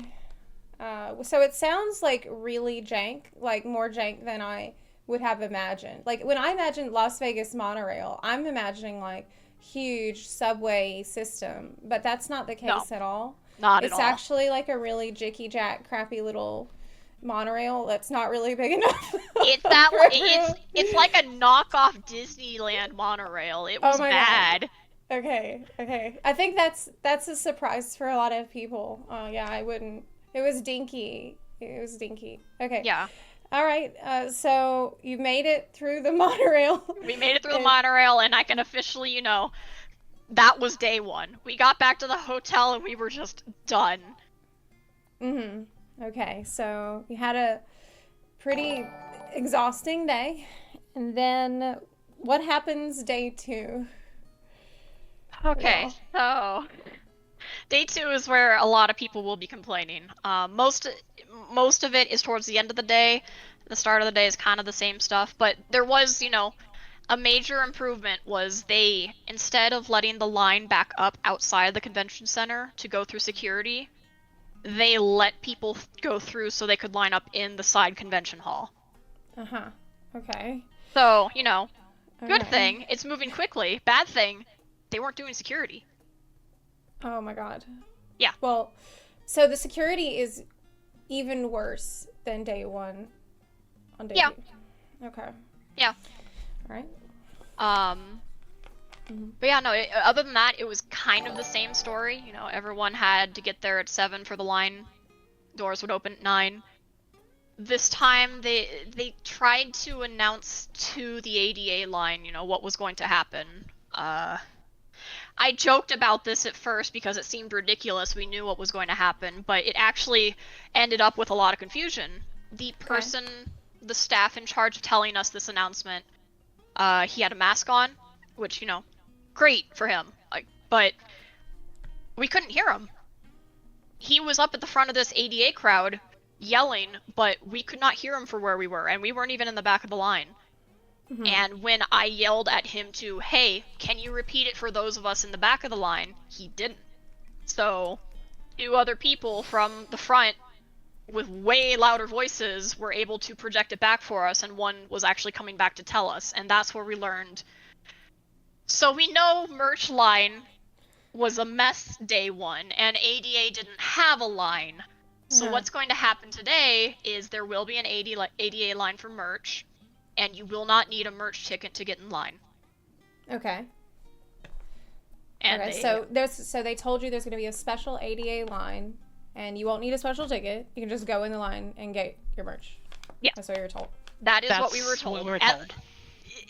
That is what we were told, and I am emphasizing it in those words because that is not what happened. Okay. Well. But beyond that, yeah, no, they opened the doors, same story. We went in, got our seats, and, come door opening time, the rest of the crowd runs in again. So same deal as day 1, with no changes really, like the same ADA section with the 5 rows of general admission in front, and the rush and the flood and everything. Exactly the same. Okay. So then everybody gets settled, hopefully with not very much incident, and the live letter happens. Can you describe what that was like? It was, the event itself was fine. It was, This is about where some people were starting to take notice. I didn't see it myself, but like I got the sensation. Does it seem like there's fewer ADA chairs available now? Okay, so yeah, people were starting to take advantage of how ADA bans were being given out and how poorly monitored the seating section was. No. Yeah. No. Yep.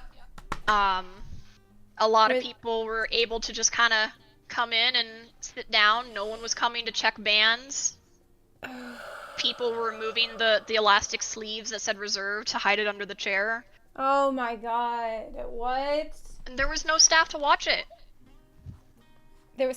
People just started moving in wherever they wanted to because there's no oversight and there's no staff checking to make sure that the ADA section remains for ADA. And so people just, all hell starts breaking loose because people just only care about getting their chair and they don't really care about anyone else around them. Is that right? Yeah, I mean, like, we're under the...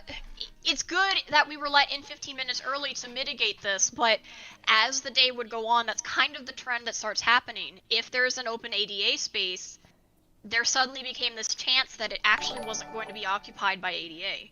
And oh my god. Later in the day, that would actually become a big issue. So you were given ADA bans, though, correct? Yes. Well, you had to go get them specifically from registration, which, good part, not hard, very easy to get a band. Bad side, not hard, very easy to get a band. So, do you think that there were people that were just getting the band so that they thought they could get a better seat? I would not be shocked in the slightest if there were people getting bans just for that. Just because there's no, like...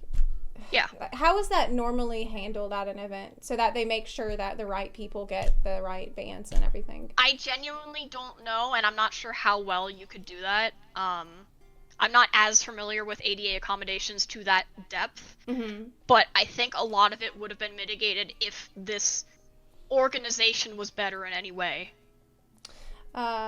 I don't know anything about it. We're learning a lot today, but to me it seems like that would be something that would be managed with pre-registration. Like before the event and after buying the ticket, that's usually like for something that you would communicate to the staff who are running the event.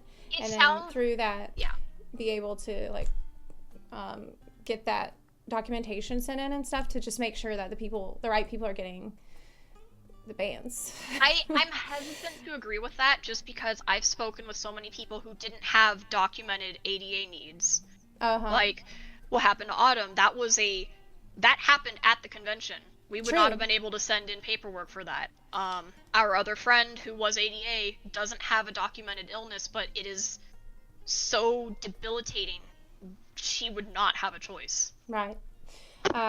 Yeah, so I mean, that's another thing I think people often don't think about is that, it could be anybody. It could be you tomorrow. It could be you any day that you might be planning to go to Fanfest and not need these kinds of ADA accommodations, but then maybe something could happen to you a couple days before Fanfest and you'll need these accommodations. And that's why, like...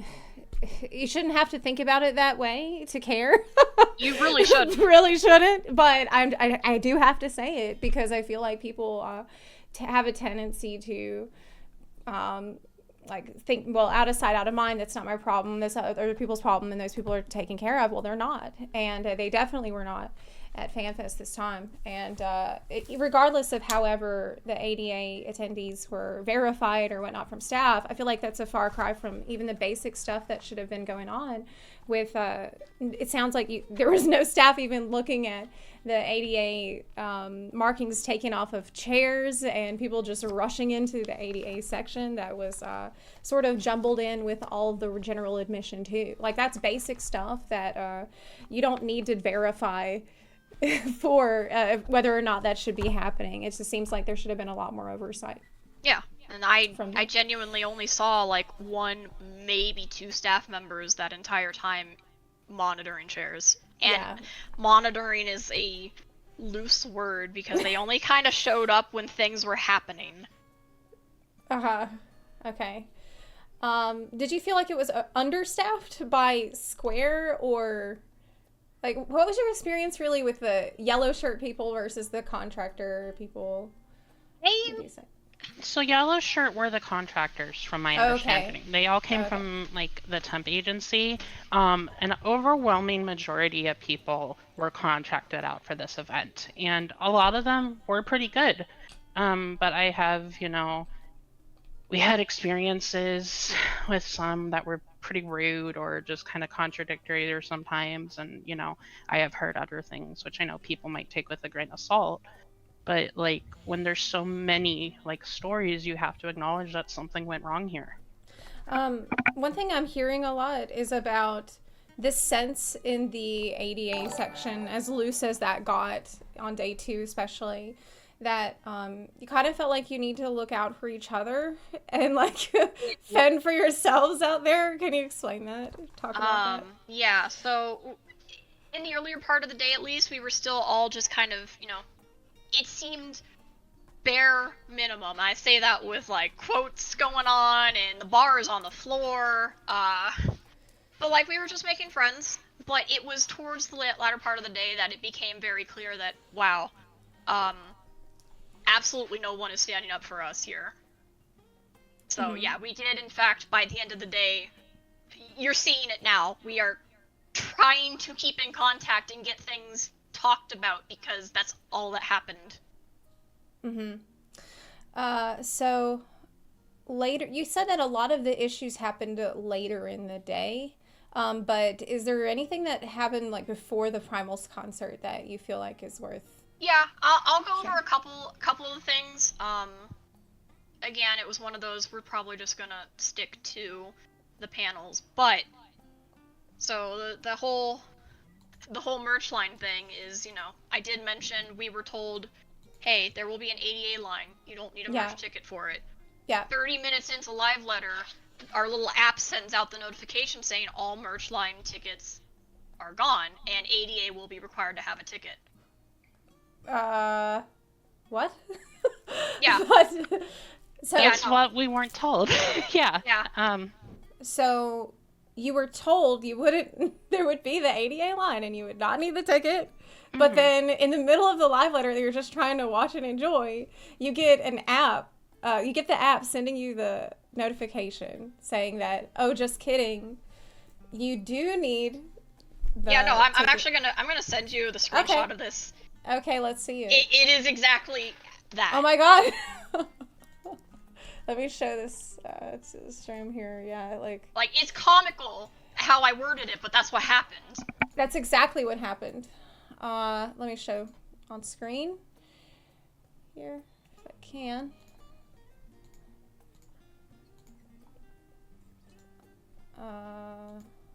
I'll have to put it in a different app. Hold on, sorry. Yeah, no worries. This is it's worth seeing. It is definitely worth seeing. So here's the thing that kind of struck me with what you said about the app sending out this alert. So everyone had this app, and do you think that they could have used the app way more effectively to communicate all kinds of stuff that they just didn't? This app is so funny to me because the most it did for us was, this is the only way to sign up for your reserved battle challenge event, which broke, by the way, in classic Square Enix fashion. Everyone tried logging on, and you got put into the little walking guy line, and it broke. But also, it just sent out alerts of, remember to eat and stay hydrated, which was, it was kind of a kick in the gut, considering the eating and water situation, and that was the only notification it was really used for. Wow. Yeah, there were like built-in water stations, like, part like near the restrooms and stuff like that. But like kind of like they said there would be, water fountains you can like fill up water bottles at. And in my head I thought, oh, okay, well they're gonna have these built-in ones, but they're also gonna have some extra ones out. That wasn't the case, and I know people would wait like a long time to get water in Las Vegas where it's 110 plus degrees. How hot was it inside the convention center? That is the one good thing about this convention center. It was comfortable. The air was incredible. You walk in from outside and it is just it is it is a divine experience. How nice and air conditioned it is. That's good. At least there was that. Okay, so this app is sending you stuff like make sure to stay hydrated and eat, which is pretty impossible for you to do because you cannot get through any of the lines to do any of those things. So it's just sort of taunting you. It does seem like the app, it would have been nice for it to like send out the notifications about things like, oh, you know, if you're ADA, you can just speak directly to a staff member to access some of this stuff, because you said that was something that you didn't find out about until after the event.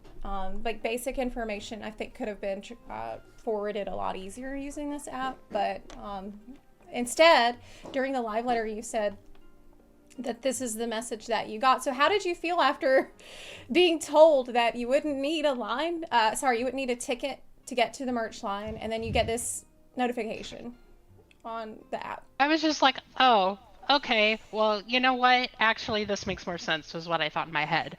Okay. But, like, it was like just kind of like one of those things where I just thought, okay, well, we were told different. I know the merch line was ticketed, but when we went to go check with somebody, we explained to her what happened, and she was like, oh, yeah, well, nope, you needed a ticket.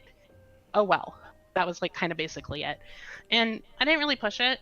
I wanted, like, a couple things, and I wanted to get some stuff for my friend that, you know, came and only really stayed for the keynote and went back to the hotel the entire time. So I didn't really push it. But one thing I did notice about merch is they didn't really put a cap on what people could buy. I saw people walking around with, you know, like 5 or 6 Charlatan mugs, several copies of like a Moogle plush, things like that. And you're like, okay, those aren't just for you. And I get it to an extent. You're trying to help out your friends. But I was shocked they didn't either put like a dollar limit on what could be spent, or a limit on you can only buy 1 item or 2 items or something like that. All right. So, did you go through the merch? You said that you did. You managed to get it. No. Oh, no, you They tried. We tried. Okay. Yeah, but we were basically told, nope, no ticket. I'm sorry that you were told otherwise. There's nothing I can do about it. Oh. Yeah. Okay. Yep. And so I just was tired. I didn't really want to push it. We had our battle challenge, like, reservation coming up. And so I was just like, okay, well, thank you. And we kind of went back up to the challenge, the quiet room for a little bit.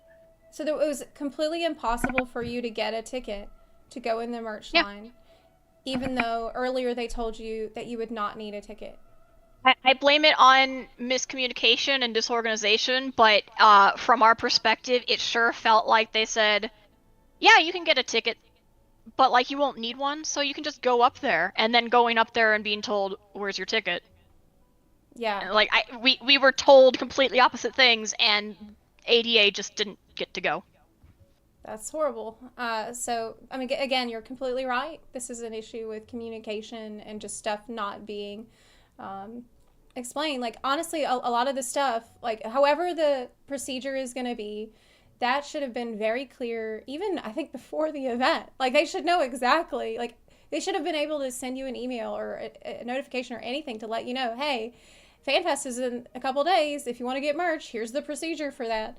That should have been very clear and not something you need to figure out there or like in the middle of the live letter from a random notification.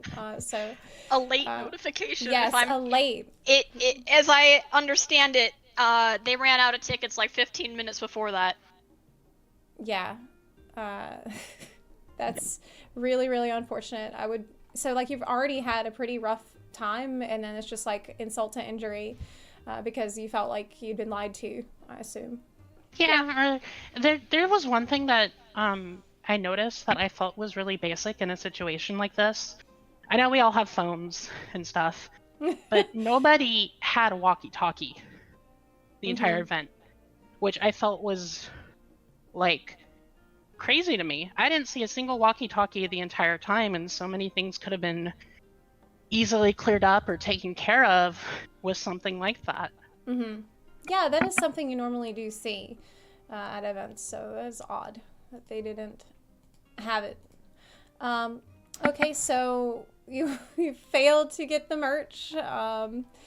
Seems like a recurring theme where like you try to do something but just have to give up. It seems like it's happened many times in the 2 days that you described. So then after that, I think I had seen a photo that you had shared of the speed bump. Oh my god, the speed bump. We gotta Yeah, talk okay. about the speed bump. Well, I can go get that link for you. But yeah, let me talk about the speed bump. So, I did notice this at every line. It's not just the ADA line that had it, but the placement of it was so funny in like the saddest way possible. At the entrance and exit of this ADA line, there's this jank plastic speed bump. And, you know, I genuinely don't know what it's here for. But, whatever it is, the wheelchair got caught on it. It's hard to push over. And I'm looking over to the side as another wheelchair is exiting, and they're also getting stuck on it. Just like, why is this here? Oh my god. It's like I don't really see anything under it even that like I don't really know why that would be there in that spot at all. Like if there's something there. Yeah, some people suggest it could be used to cover cables. Well, fine, but then move the other barricade. See any cables. It's funny because there's actually over to the side of it, there are cables not connected to this at all. It's like a few pillars down, but they're all taped down in the way you would expect them to be. Yeah, so this is just it's there for really no reason but to be annoying, I guess. It really was just so pointless. Like, I laughed about it, but I was so bitter. Yeah, there's literally nothing there. You can see in the picture there's no cables.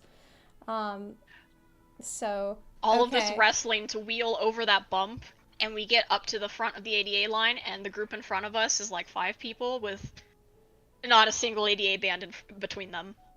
What? Yeah. Okay, so this is Battle Challenge line, but it says ADA. It's kind of tiny letters, honestly. It's so tiny.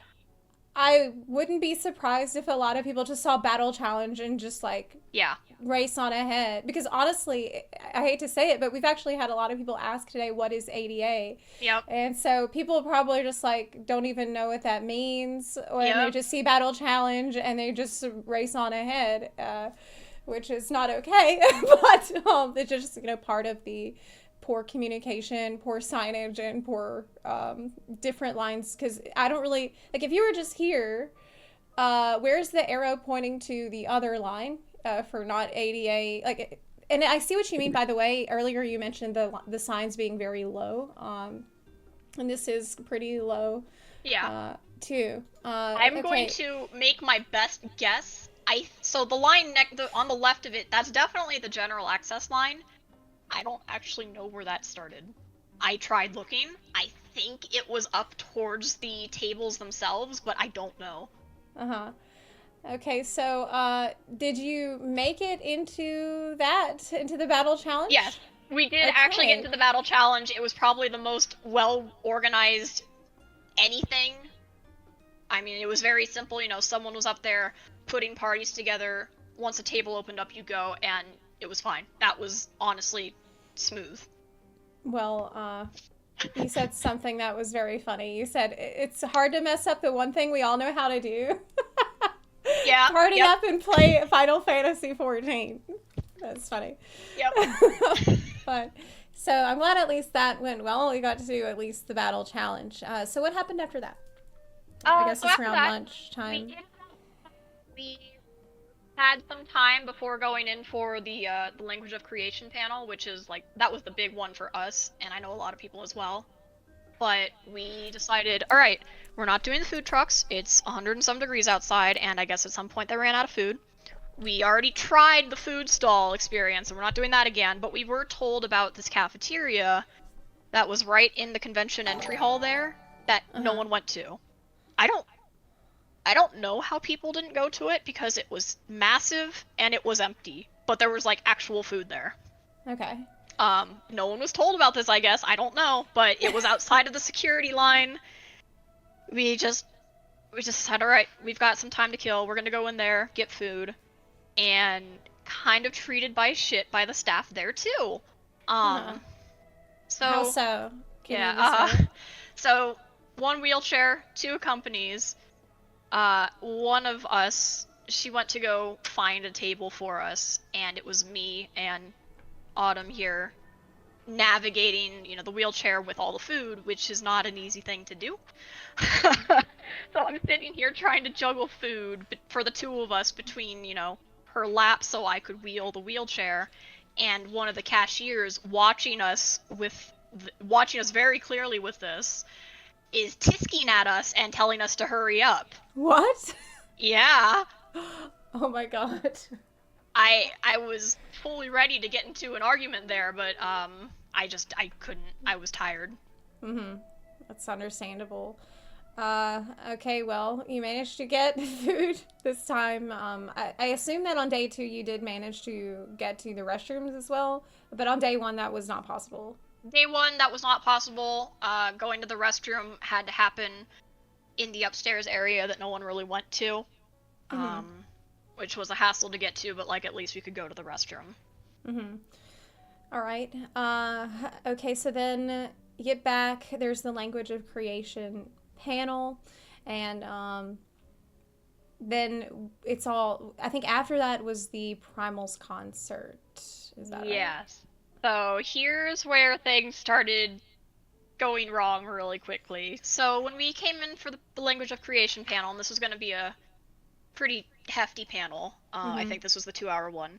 Yeah. But it really felt like we were down several chairs, and this is about where I heard, there were whispers among people saying, they might be moving chairs for the Primals concert, which was very strange to me, but okay.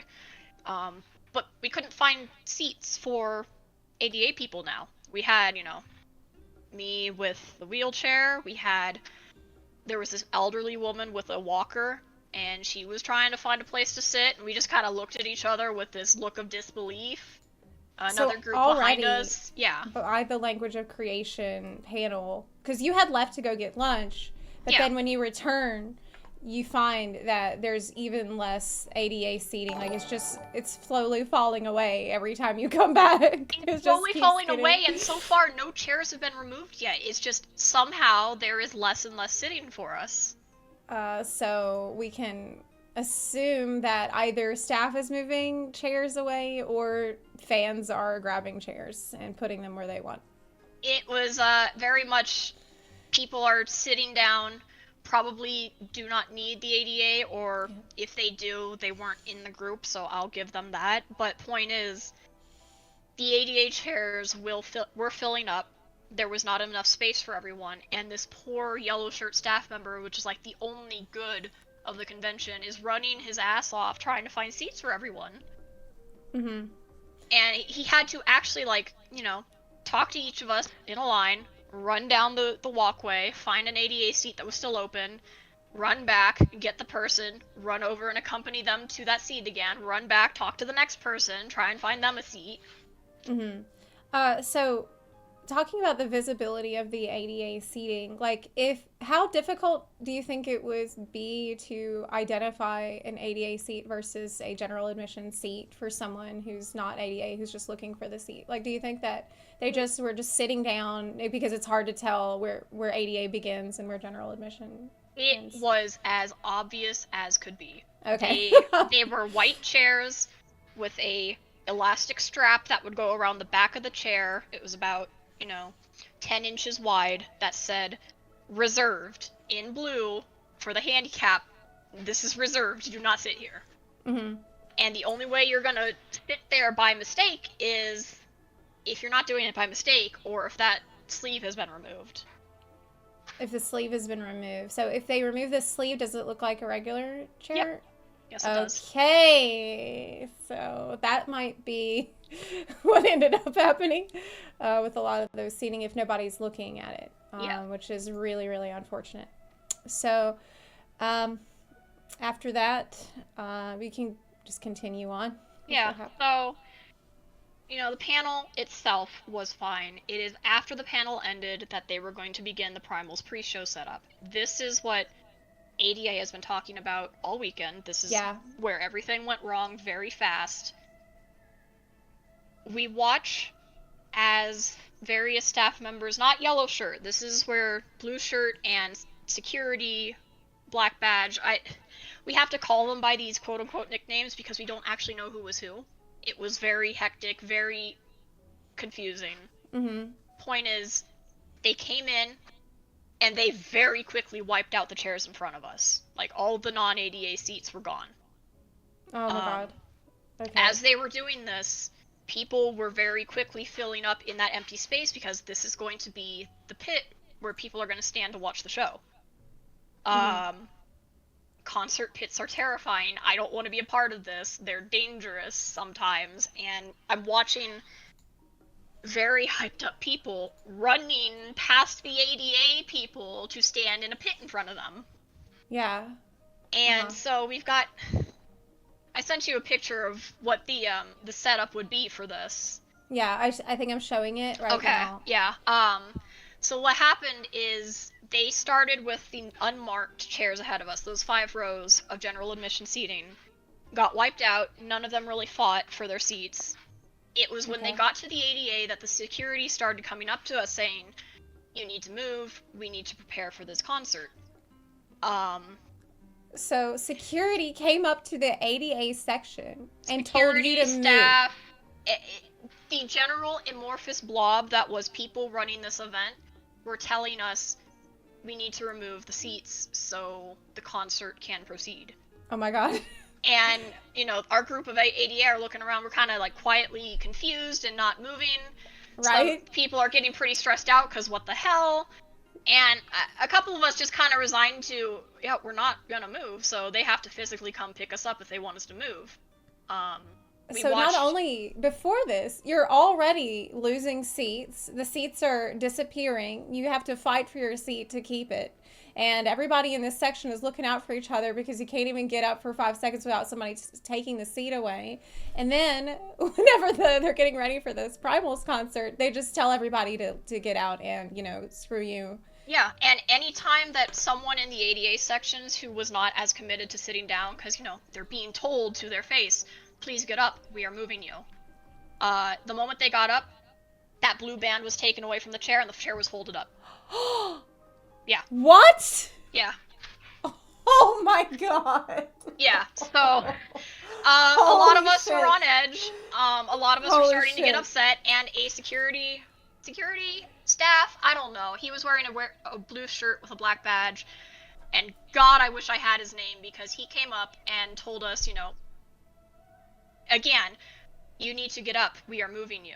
And a lot of us have been trying at this point, where are we being moved to? We are ADA. Yeah. We need a place to go. Where are our seats going? And no one had answers. No one even attempted to answer. There was not even we don't know. It was just, they kept doing their job and taking the chairs away. Yeah, so they just don't care. When this blue shirt staff, security, whoever came up and told us we need to move, I yelled at him, no, we're not moving. And he stepped forward and said, are you telling me no? Oh my god. Yeah. Wow. So it felt like things were getting heated and like he's ready to fight or something. Yeah, about we're surrounded by a pit forming ahead of us, eager fans behind us, like inches away from the back of our chairs. Our little group is completely surrounded by a massive crowd, and staff members are trying to take our seats. So he says, are you telling me no when you say that this is the ADA section? We need a place to go. Like, please stop taking our seats away. Yeah. So then what happened? I think he kind of got the message real fast that he might have messed up because none of us were moving, and we kind of stared him down, and he said, I will go get management. Okay. And I don't know if management ever showed up. I just know that this wonderful yellow shirt staff who had been checking on everyone all weekend, the only one I knew to be doing something nice, he came up and was just frantically asking us, like, what's going on? Yeah. And so we had to explain to him, they're moving us. We don't know where we're going. In fact, I can't even say they're moving us. They are just removing us. Yeah. Yeah. And so he kind of frantically, this guy looked like ready to cry, I'm gonna be real. But he got up and he started running around trying to find help.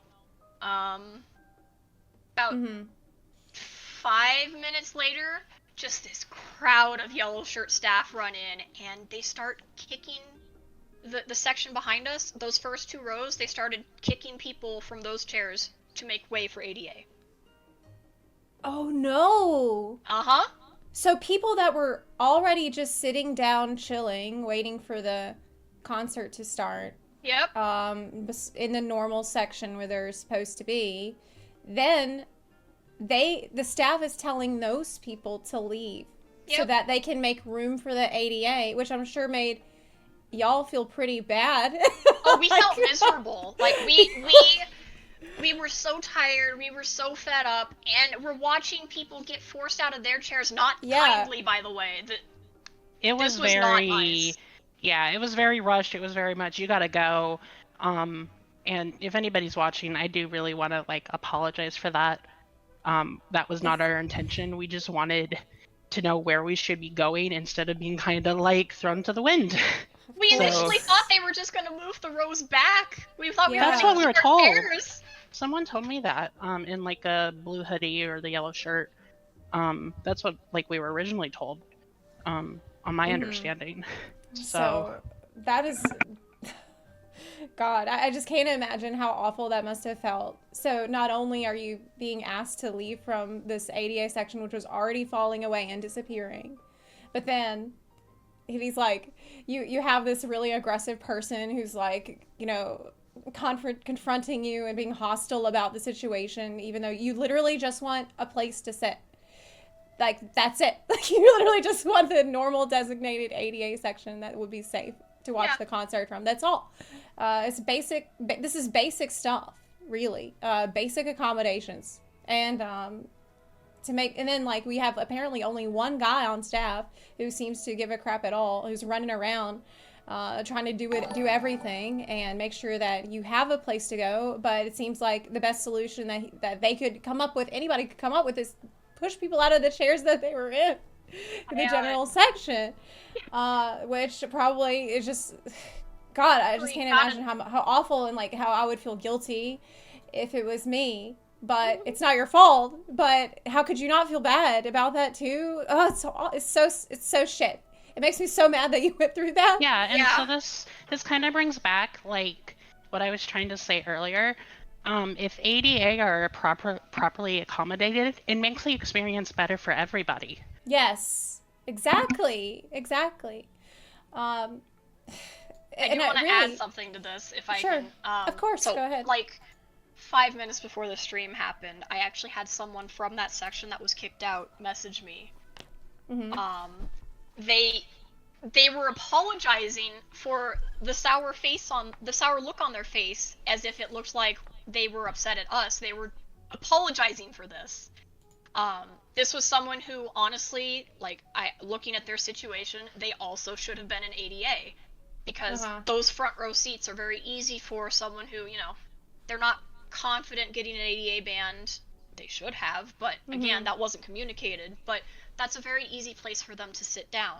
Yeah. So this poor person who should have been having these accommodations has now been unkindly forced out of their chair to make room for us who were already just forced from our chairs. Yeah. It's another example of why, like, having a place for everyone that is well organized and set up and well managed and with oversight and with security is safer for everyone, because that's a great example of someone who might not be in the ADA section officially, but maybe would have wanted to get there earlier so that they could get the seat that would be most comfortable for them. Like, none of these people should have been pushed out of their seat in such a rude and disorderly way. I'm sorry, I had to step away for a few minutes. Azubi, did you mention that one of the people trying to get rid of the ADA seats were Square Enix employees, like very clearly so? No, I did not. You probably caught that detail more than me. I was getting ready to get into a fight that probably would have gotten me kicked out of the convention. Okay, so I have seen a lot of people commentate about, it's the convention staff, it's not Square, etc., etc. It was everybody. One of the people that was being very aggressive to Azuvi was wearing a black Square Enix shirt, had a Square Enix lanyard, and had a badge. And I've been trying to remember his name, and I think I remember it now, but I'm not going to say it just in case. But that, to me, is a Square Enix employee, and he was acting very aggressive to us in the ADA section before the Primals concert. Thank you very much for clarifying that for people, because, I have definitely seen that too. It's uncomfortable for people. They don't want to admit that there could be anybody working for Square Enix that could have been involved in this incredibly poor treatment. But you need to get over it, because they were there. They saw it. They saw the badges, and there needs to be some accountability for this, or at least some awareness about it. And I don't want to hear anybody trying to act like there wasn't failure at every level in the mismanagement of the situation, because it's very, very dangerous what happened. Having people pushed and shoved around, having people like talked down to and just made to feel like they're a burden and they're a problem. This cannot happen again. This is the reason why we're talking about it today. If you have any, by the way, photos and pictures of, or tweets or anything of what it was like for people in that section during the Primals concert. We haven't quite got to the concert itself yet, because so far we were just talking about even the lead up to it being horrific, with like really feeling like you had no place to go and pushed out, and it was just, do you think that without that guy in the yellow shirt running around trying to find anywhere for you to be, what do you think it would have happened if he wasn't there, or if he cared less? If there was just someone more apathetic than him there? Well, for the people he was actively helping to get seat, they would have been forced to figure it out for themselves. Not everyone he was helping was in a position to help for themselves. For whatever reason, like I think of the elderly woman who was in a walker. Like, what is she gonna do about this? Yeah. I was getting aggressive throughout the weekend, and I was about to cause a scene if this hadn't been de-escalated. I think a lot of people who were around me, they kind of know me by how fed up I was. Yeah, of course. I would have felt the same. For people that don't know and weren't here the entire time, Azuvi, who's just talking here, was accompanying two ADA attendees and just saw and witnessed how horrific it was, and was just getting more and more and more frustrated all weekend by the god-awful treatment that they were receiving out there. And Autumn is also with us today. Autumn was in a wheelchair during the weekend, and they were together. So we have two different perspectives on this. One person who was accompanying ADA, and one person who was ADA for the weekend. And it's just like, God, it's awful that so much of this went unnoticed and went just like out of sight, out of mind, while people are only focusing on getting whatever they want and going wherever they want. And I really hope that by talking about this, people will learn to be more aware and more considerate. But aside from that little tangent, you're good. I wanted you to get into what happened once people were forcibly removed from their seats in the general section for ADA, making all the ADA people feel pretty bad about that. Then what happened? So once all of this quote unquote settles down, we've got those front two rows now replaced with ADA.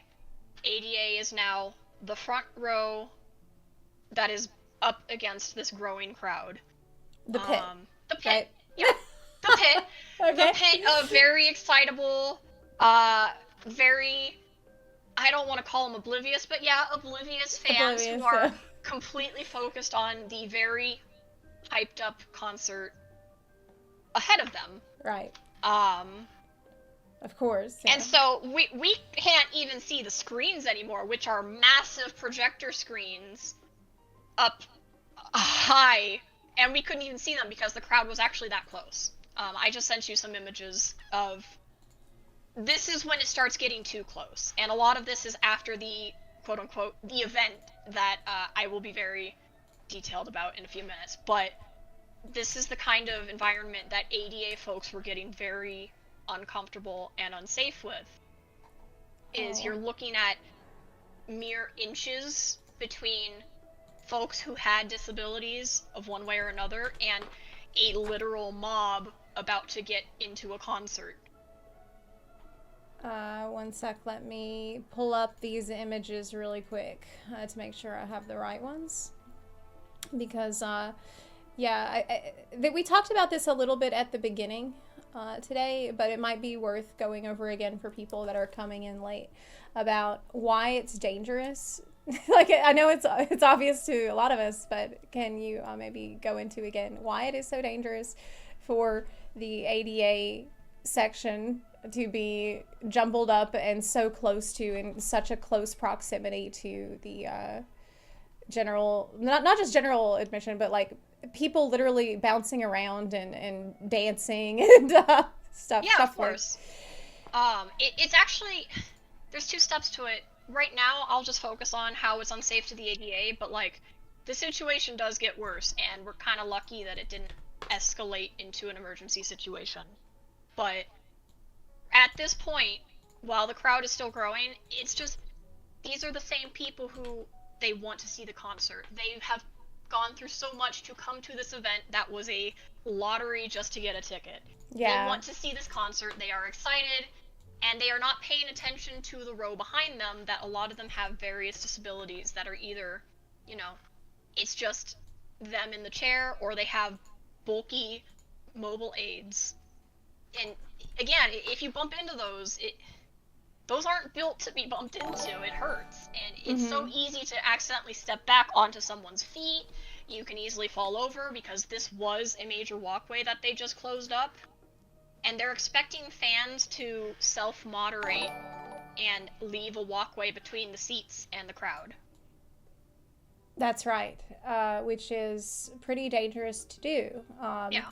And I think that now so far we are actually hearing stories from people every few hours now. I feel like the floodgates have opened in terms of stories people are now sharing on Twitter, and now that they're back, about what they went through. So I feel like it's still too early for me to say, oh, thankfully no one got hurt, because some people, as you already mentioned, there was definitely like people getting bumped and people being put into dangerous situations. So I think it's too early to say thankfully no one got hurt. Someone definitely could have and might have.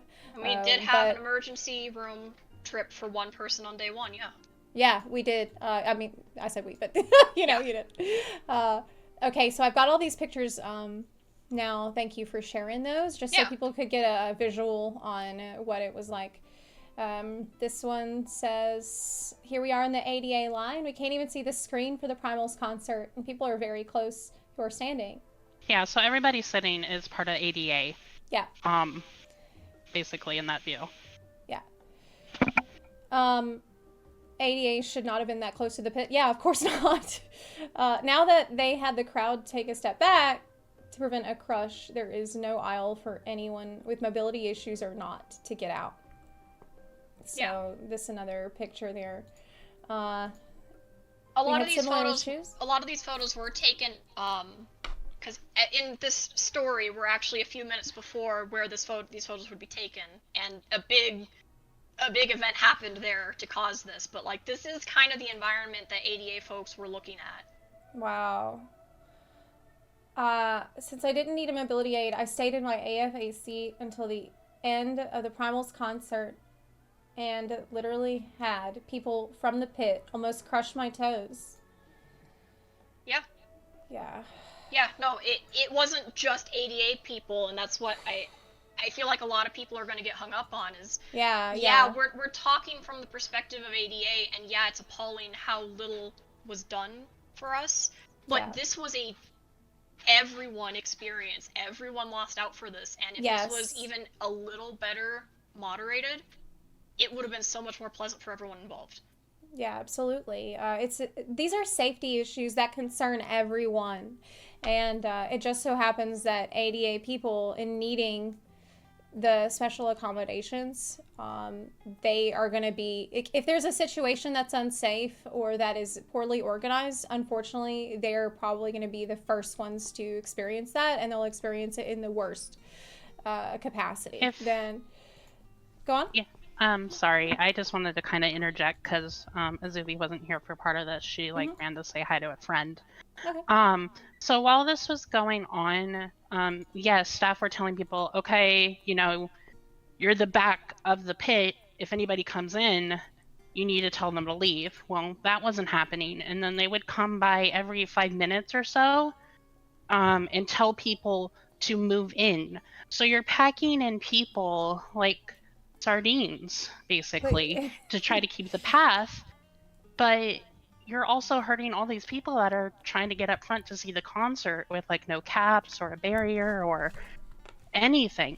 So when they were telling people to move in, why were they saying that? To keep the ADA walkway, which wasn't very big. Yeah. Honestly, that's I would almost say it's not even just for the ADA walkway, because that implies they were aware we were there. At this point, a lot of these staff that were doing this were just the basic convention center staff, not necessarily the yellow shirt staff.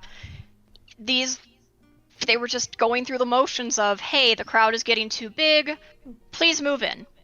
Move in, move in, move in, move in. And they kept doing this. It's like the thought of, this section is now too full, please go out to the sides or find a place to sit, was not an option for them. Okay, so yeah, I think one thing that people don't really understand the danger of is a crowd crush that can occur, because you actually did mention it, whenever people are crowded together too tightly, if there's a crowd crush that happens because people don't know where to go, this can very quickly spiral into a unstoppable domino effect that you cannot escape from. Yeah, no, that's why convention center organization is just like, this is a serious safety risk for everybody there. But go on ahead and you can describe what happened after people are started to flood in front of the ADA row here, and you can't see the screen at all. You mentioned what happened after that. Yeah, so as mentioned, at this point, some of us were discussing, this is the setup for a crowd crush. A few of us are familiar with that. The other companion in our group is a very frequent attender of heavy metal concerts where, this is kind of a more aware of thing. And, all of us kind of looked at each other and went, we need to be ready to leave at a moment's notice. And we checked the walkways, and about a minute after that thought, I go, I'm not even risking this, let's move. And so our group gets up, relocates to the very back of the sitting area to where that open sitting area is. There were no chairs, it was to be sat down on the ground. Which, okay. Where did you go? So on the little map that I sent you, that open space, quote unquote, behind the general seating. Yeah. That was allocated to. That was sitting space on the floor.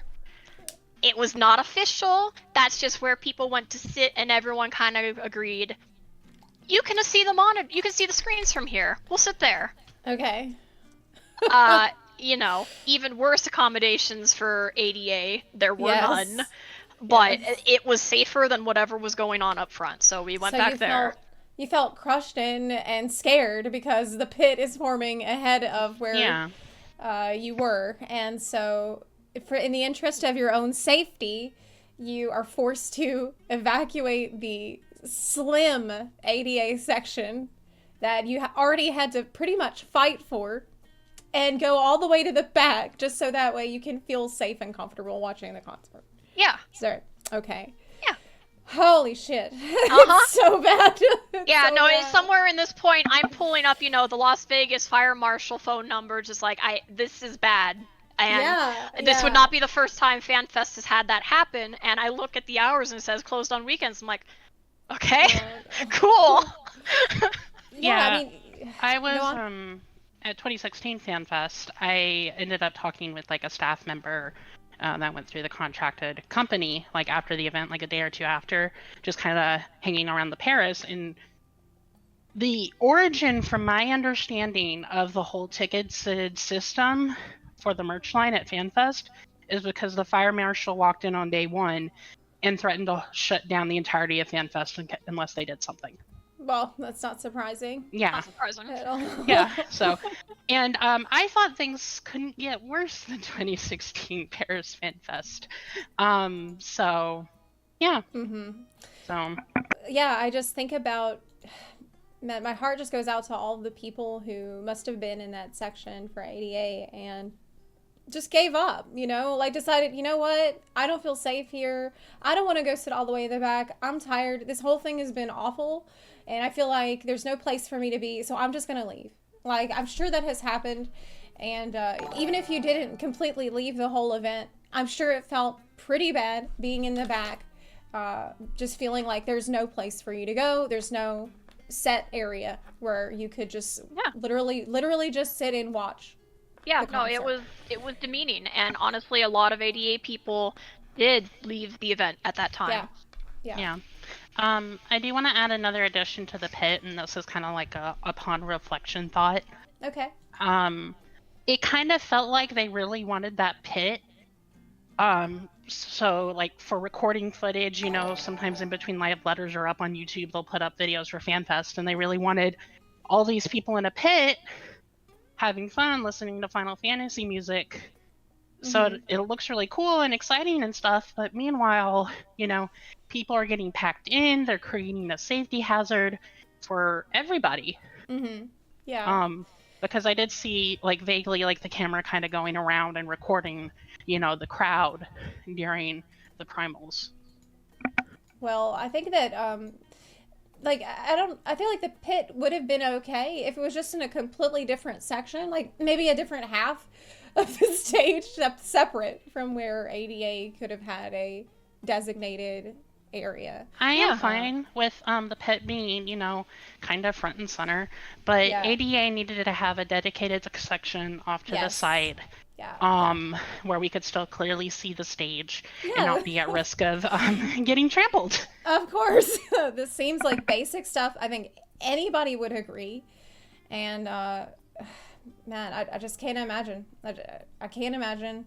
I can only listen and sympathize with what you've been through. Now, there was one thing that happened at the Primals concert that was extremely concerning that I've heard that you mentioned about them telling everyone to step back. Can you go into that? Okay, so this is one of those ones where it's like very blatantly, I am going to point fingers at Square Enix. I don't care for what reason. This is just who had the mic at the time and giving the announcement. I don't remember which one it was. It was one of the people on stage. They came up with a mic saying, hey, we're going to need everyone to take a step back. You are too close to the barricade, which is too close to the stage. You are pushing it down. And I've seen a lot of comments on Twitter so far defending the whole please step back statement because you can't be that close to the stage. Like, yeah, that's correct, but do you know where those people are about to go? Yeah. Exactly. So yeah, we hear this go off, and all of the ADA in this audience are basically screaming, "No, don't do that!" Yeah, of course. God, I just, man, I'm speechless. Honestly, I'm speechless that it's happened. I'm speechless that anybody still tries to defend this or act like it was okay that this happened. Also now, hearing everything that you went through up to that point, how you already felt like there was no place for you to be, and then it just feels like if I were there, I'm trying to put myself in your shoes, like, I would feel sort of just forgotten about. I would feel like they just didn't care at all. And it's just, it upsets me so much. It makes me so mad. Now, so after that, I think, is that after they said, you know, step back, was that probably the big, That like, was the red big alarm bells? Like, oh my gosh, we Yeah. need to get out of here right now. We need to go all the Yeah. way to the back if we need to, because this is scary. Like, this is So- straight up scary. Yeah, we were already in the back, but that is Okay. about where a lot of the ADA were just like, this is done. Yeah, A lot of yeah. ADA people who could, they got up and they either went to the back or they left entirely. And this is where I came running back up to check on the other group that we had made friends with. And they were arguing with one of the yellow staff members. And I have trouble because I don't want to blame him for this, but it is so infuriating to talk to someone who, from our perspectives, looks like they should have some kind of control over this crowd. Mm-hmm. And all they can tell us as we're watching this crowd encroach on ADA seaters, I can't do anything. I'll bring it up in the meeting tomorrow. Every time we try to talk to him, like, do you understand how unsafe this is? Do you understand the legal issues that can happen if something bad happens here? Do you understand people are filling in right behind you as you're talking to us? You need to do something to cap this audience. Yeah, of course. And all he would say is, I can't. And we asked for who we can contact. I can't do that. I have to bring it up in the meeting. It's like... The meeting. Yeah, that's going to help a lot. Like, there's an immediate safety issue, and you're not being heard about it. Like, yeah, it just felt like a so immediate unhelpful. breakdown in communication, because yeah, on one end they were having everybody push in, and then now somebody comes up and says, okay, we need everybody to take a step back. And before and after that, this situation was wildly unsafe. Like no matter what, a lot of less people should have been in that pit. yeah, of So, course. But it's just one thing that might be obvious, but I think people need to remember is that, look, the ADA section, it is not easy for a lot of these people to get up, sit down, get up, sit down, get up, move around. They're constantly being pushed around like this the entire 2 days. And it's just like, for them to finally feel like they have a place to sit for the last part of the day, it's already been a long day, and then be forced all the way in the back where there's not even seats back there. They had to sit on the floor, and not everybody can sit on the floor. Oh gosh, I'm so frustrated hearing about all this, and I'm so sorry that you went through it, and I really don't want it to happen again. So you got to the back, you've heard like the step back announcement. People in the ADA section are getting really scared, rightfully so. Lots more people move to the back. Lots more people just straight up leave altogether. Anything else that happened that day or later on, you can just pick up. If you on this day 2, not that I can account for. We ended up leaving before the final song and the closing ceremonies because we did not want to run into an issue exiting the venue. I'm trying not to be as upset as I am, but this was my first Fanfest, and I was very excited to see everyone come up and talk about this game and community that I really love. Yeah. But we had to leave. Yeah. Wow. So, I don't blame you. It seems like you weren't the only ones that needed to leave. I mean, of course, you had someone with you who left day one and did not return because of just the overwhelming. Yeah, she had like experienced enough to know like discomfort. Yeah, she was like, I don't feel safe here. I don't feel comfortable here. I'm not gonna have a good time. I'm just gonna stay in the hotel room. Wow. So after this, did you feel like after day 2, after the Primals concert, that you just were not ever gonna, like, at this point, did you already decide you're not coming back to another Fanfest? Oh, I had made this decision personally, like, way early on in the day. I wanted to like this event so much more than I did, and I did have fun. I was joking all weekend. This is the most fun I've had in my life. Would never do it again. I hated it. Yeah, of course, yeah. I am never coming back as it stands, and they need to do some serious work for me to even consider it. Yeah. Okay, well, was there anything else from day 2, or did you want to talk about the symphony concert? I can talk about the symphony. I know it's kind of a weird... It's weird because it wasn't part of FanFest. It was a whole different event, but it was, like, joined up with it. Mm-hmm. It's worth mentioning because a lot of tomfoolery happened there as well, but it was a completely different venue. It was not the same crowd. Like, they didn't open tickets to the symphony only to FanFest goers. It was open tickets. Mm-hmm. But, okay. Yeah, no, I've got stories from that one. Okay. Well, we can get into it if you want to. Yeah, it's brief, it's short. It's okay. Just another one of those, we showed up to this hotel that is way on the other side of the strip. The stage is, it's fine, but, like, it's not super well marked where we're supposed to go. We get there is, once again, no ADA line, no security around to guide anything. I had to go ask, hey, I've got 2 wheelchairs here. What do I do? Where can I go? And apparently while I was gone, 1 person to 2 wheelchairs is bad. And, one of the wheelchairs was trying to push herself, and not a single person, offered to help or step aside, anything. Yeah. Yeah. But, well, I'm glad you're mentioning that, because I really feel like a lot of people just, they don't pay attention. They do not look. They look the other way. They're only thinking about it. They're not thinking to be considerate and to look around and to be aware of the people that are around them. And they don't know, like, what a big difference they could make if they were just a little bit more considerate.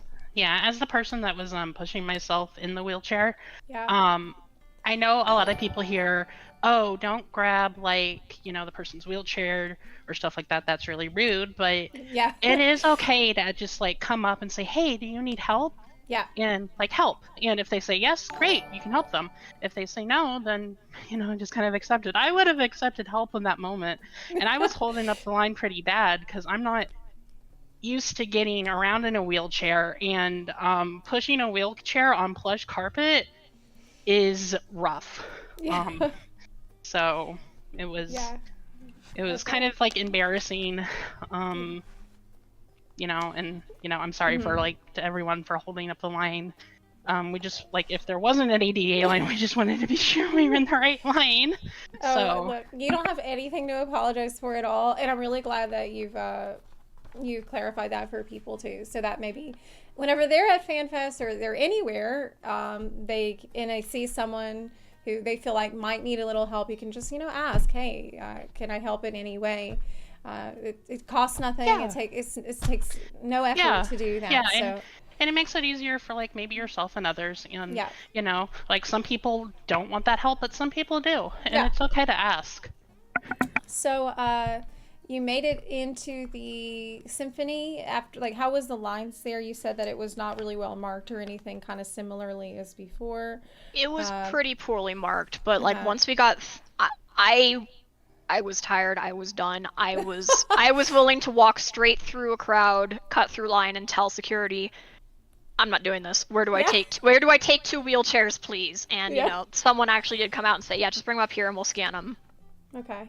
So that part went smoothly enough. Sitting down went mostly smoothly enough. Very small space, but I mean, it was explicitly cut off from people, so it was technically, safer than anything we'd had.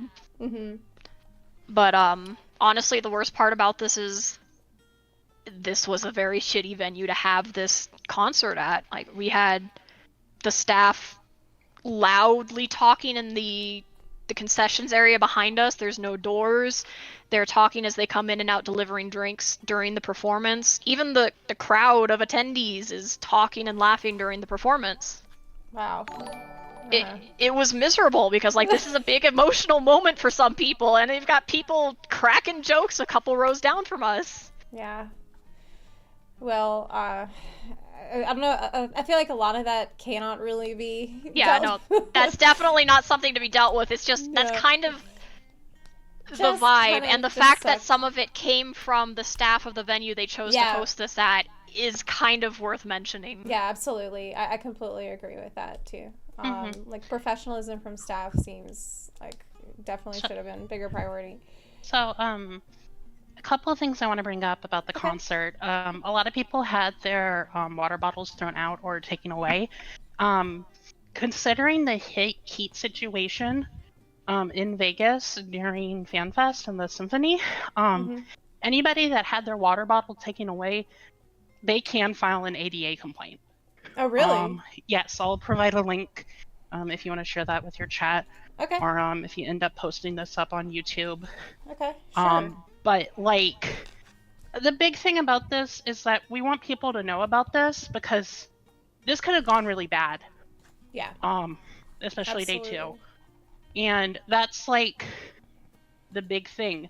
Square and Las Vegas Convention Center staff, it was an entire breakdown in communication, and it put people in danger. Yeah, absolutely. Wow.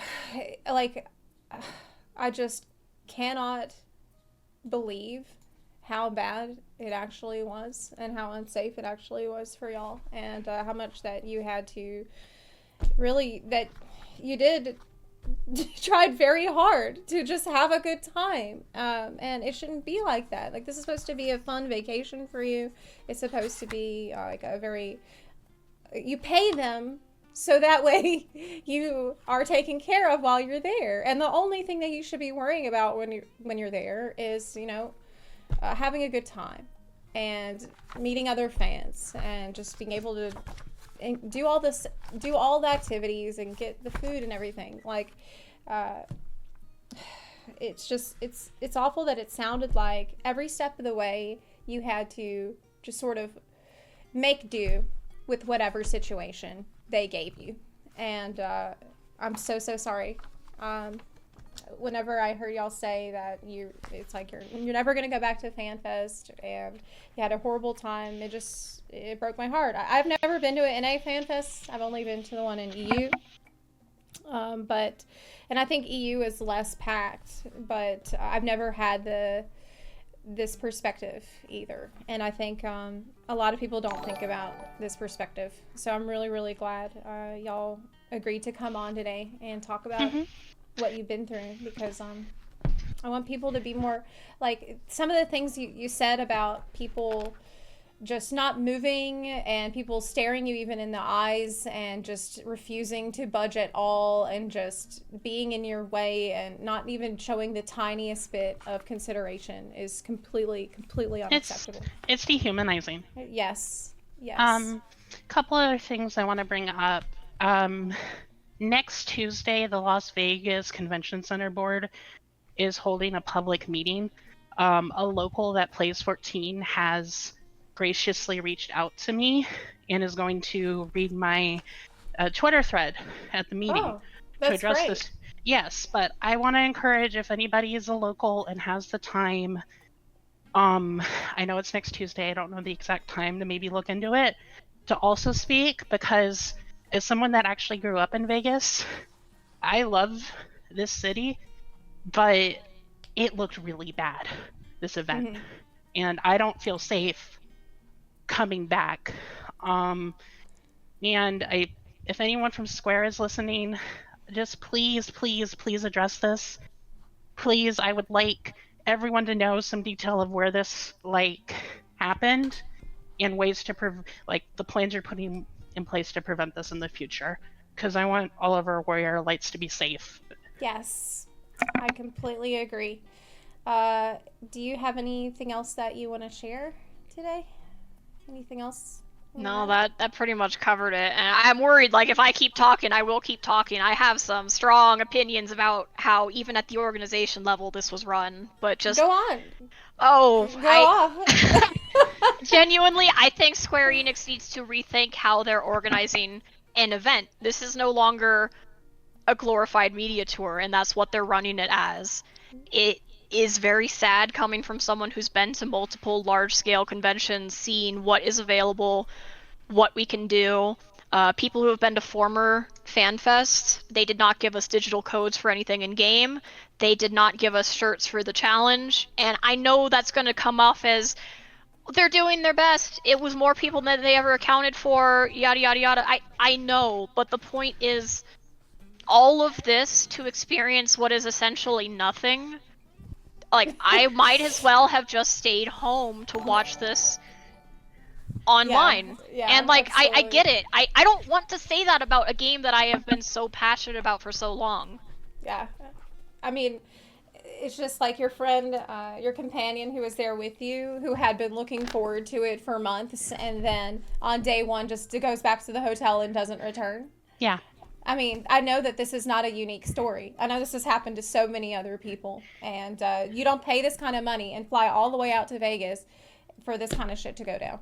Yeah. So I've been playing for 10 years, and I've said this a lot. I've been to every NA FanFest, and I keep saying that because even if I was not ADA, how this was managed was atrocious. And yeah, I really wish that Square would take more advantage of their community. They brought in, Frosty for the PvP tournament, which is great. But, if you have other panels running at the same time in other rooms that can thin out the crowds, if you have like an artist alley, because there's so much like fan merch that can kind of ease up the merch line. that's a really good idea, actually. That's I a just very wish good they would have suggestion. community involvement. I know it would take like a lot of vetting, but you could have people that play 14 volunteer for FanFest, work half of the day and then get free entry the other half or something. Yeah. Like, I know Absolutely. so many people would be willing to do that to be able to go. Yeah, I know a lot of people would definitely volunteer to help out. Yeah, with the and event. I do know this community is really good, and it just was really frustrating. It was frustrating, it was disappointing, and I know the heat and the whole situation just made everybody crabby. Yeah, that So, probably like, I also get had it. everyone- Yeah, so I get it, but it's just kind of like we need to hold ourselves accountable, and we need to hold other people accountable. And Absolutely. everybody that worked the event should be held accountable. Absolutely. I could not agree more.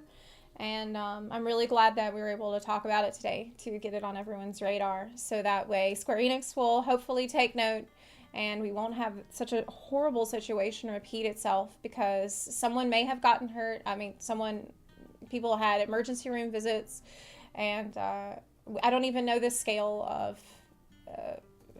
hurt that people have already gone through. But not even just like having to go to a hospital, but just feeling so bad about it. Like you've been it sounds like it was just a very emotionally taxing weekend for you, and it's the opposite of what FanFest should be. And I just don't. Yeah, this saw- was not for fans. I'm sorry, but this was just routine for them as a business, and it really sucks. Yeah. I don't want anyone to feel like they are left out of this community, period. Like, especially not because of something like this. So, yeah, I guess that's all for today. I really just wanted to thank you again. And if there's anything else that you want to share or add on, feel free to do that. Yeah, all I can say is just keep an eye on this topic. Not today, not tomorrow, just like from now, keep watching this topic because more and more people are realizing they can talk about it. A lot of ADA folk absolutely felt like they do not belong here. And the quickness of the community overwhelming these topics to talk about how exciting FanFest was to them, I don't want to put down how exciting it was, but it's that kind of stuff that's going to drown this talk out. And I want to say this as well. We don't have to agree 100% of the time, but the bigger the coalition to change something, the better it's going to be. So, like, just remind that, everybody's human. We're Yeah. interacting with other people, and you can't know what's going on through their head or anything like that, but please, like, just treat each other with decency, and Yeah. please make sure this isn't forgotten. So, Absolutely. Absolutely. Well, thank y'all so much for coming on and taking the time today. And I will definitely be keeping an eye on this topic. We're going to be, if there's any other stories that come through, you maybe want to send me a Twitter link. I'll keep an eye on it, and I might mention it in the coming days and weeks as stories come in. I'm going to try to keep an eye on it so we can monitor what Square Enix is going to do about it. I definitely don't want it to I just sure be hope that like, is not nothing. Yeah, A lot needs to be done. I would like to hear something about it. Some kind of action that they're gonna do to make sure that the situation doesn't repeat itself. An apology, I think, would be appropriate too. So yeah, thanks so much for coming on, y'all, and I'll be in touch for anything you need. Just I'm a Discord message away. thank you You so got it. much. All right, bye. See ya. Take care. Bye. Wow. Wow. Oh man, like I knew it was bad. I knew it was bad. But I could have never imagined that it was that bad. The entire time. From pre-registration to day 1 to day 2, even the symphony concert didn't feel that good. But especially, I think, day 2 with the Primals concert was probably the most objectively dangerous situation that you can see. Even if you don't know anything about ADA, you've never accompanied ADA, anyone can see that this is an incredibly dangerous situation. And I would not be surprised at all if we start hearing more from people in the next few days about how they were pushed out, how they were bumped into, injured, or otherwise forced to leave. It's completely unacceptable. And it was just an absolute shit show. Be glad you dodged the bullet. Yeah. Hope that EU Fanfest is better managed. They were pushing ADA people out of their seats. Nobody was watching the ADA seats to see if they stayed there. They put the pit right up next to these people and then told the pit to step back. And so then the ADA people, a lot of them just leave at that point. A lot of them go and sit on the ground in the back. And that's just like one tiny, tiny thing that happened through the entire weekend. The whole thing was so dangerous. Like there was a huge potential for crowd crush in a lot of different lines and areas. It was god-awful communication. They couldn't even go to the bathroom or get any food on day 1 at all. It's just absolute shit show. Absolute shit show. Yeah, it's terrible. It's so bad. It's so bad. And that's why I actually cleared out everything today so we could talk about it, because I really, really want Square Enix to pay attention. Because it's not just dangerous for people in the ADA section, okay? It's dangerous for everyone when an event of this size is this poorly managed. I've heard many stories, countless stories already, of people who just left in tears. Who were just like, had literally crying in the airport going home because it was such a dog shit experience, because they just didn't have a place to be. They were not given a place to sit. They were pushed out of their seats. The ADA seats were being pulled away. Everybody should be pissed about this. It's very sad.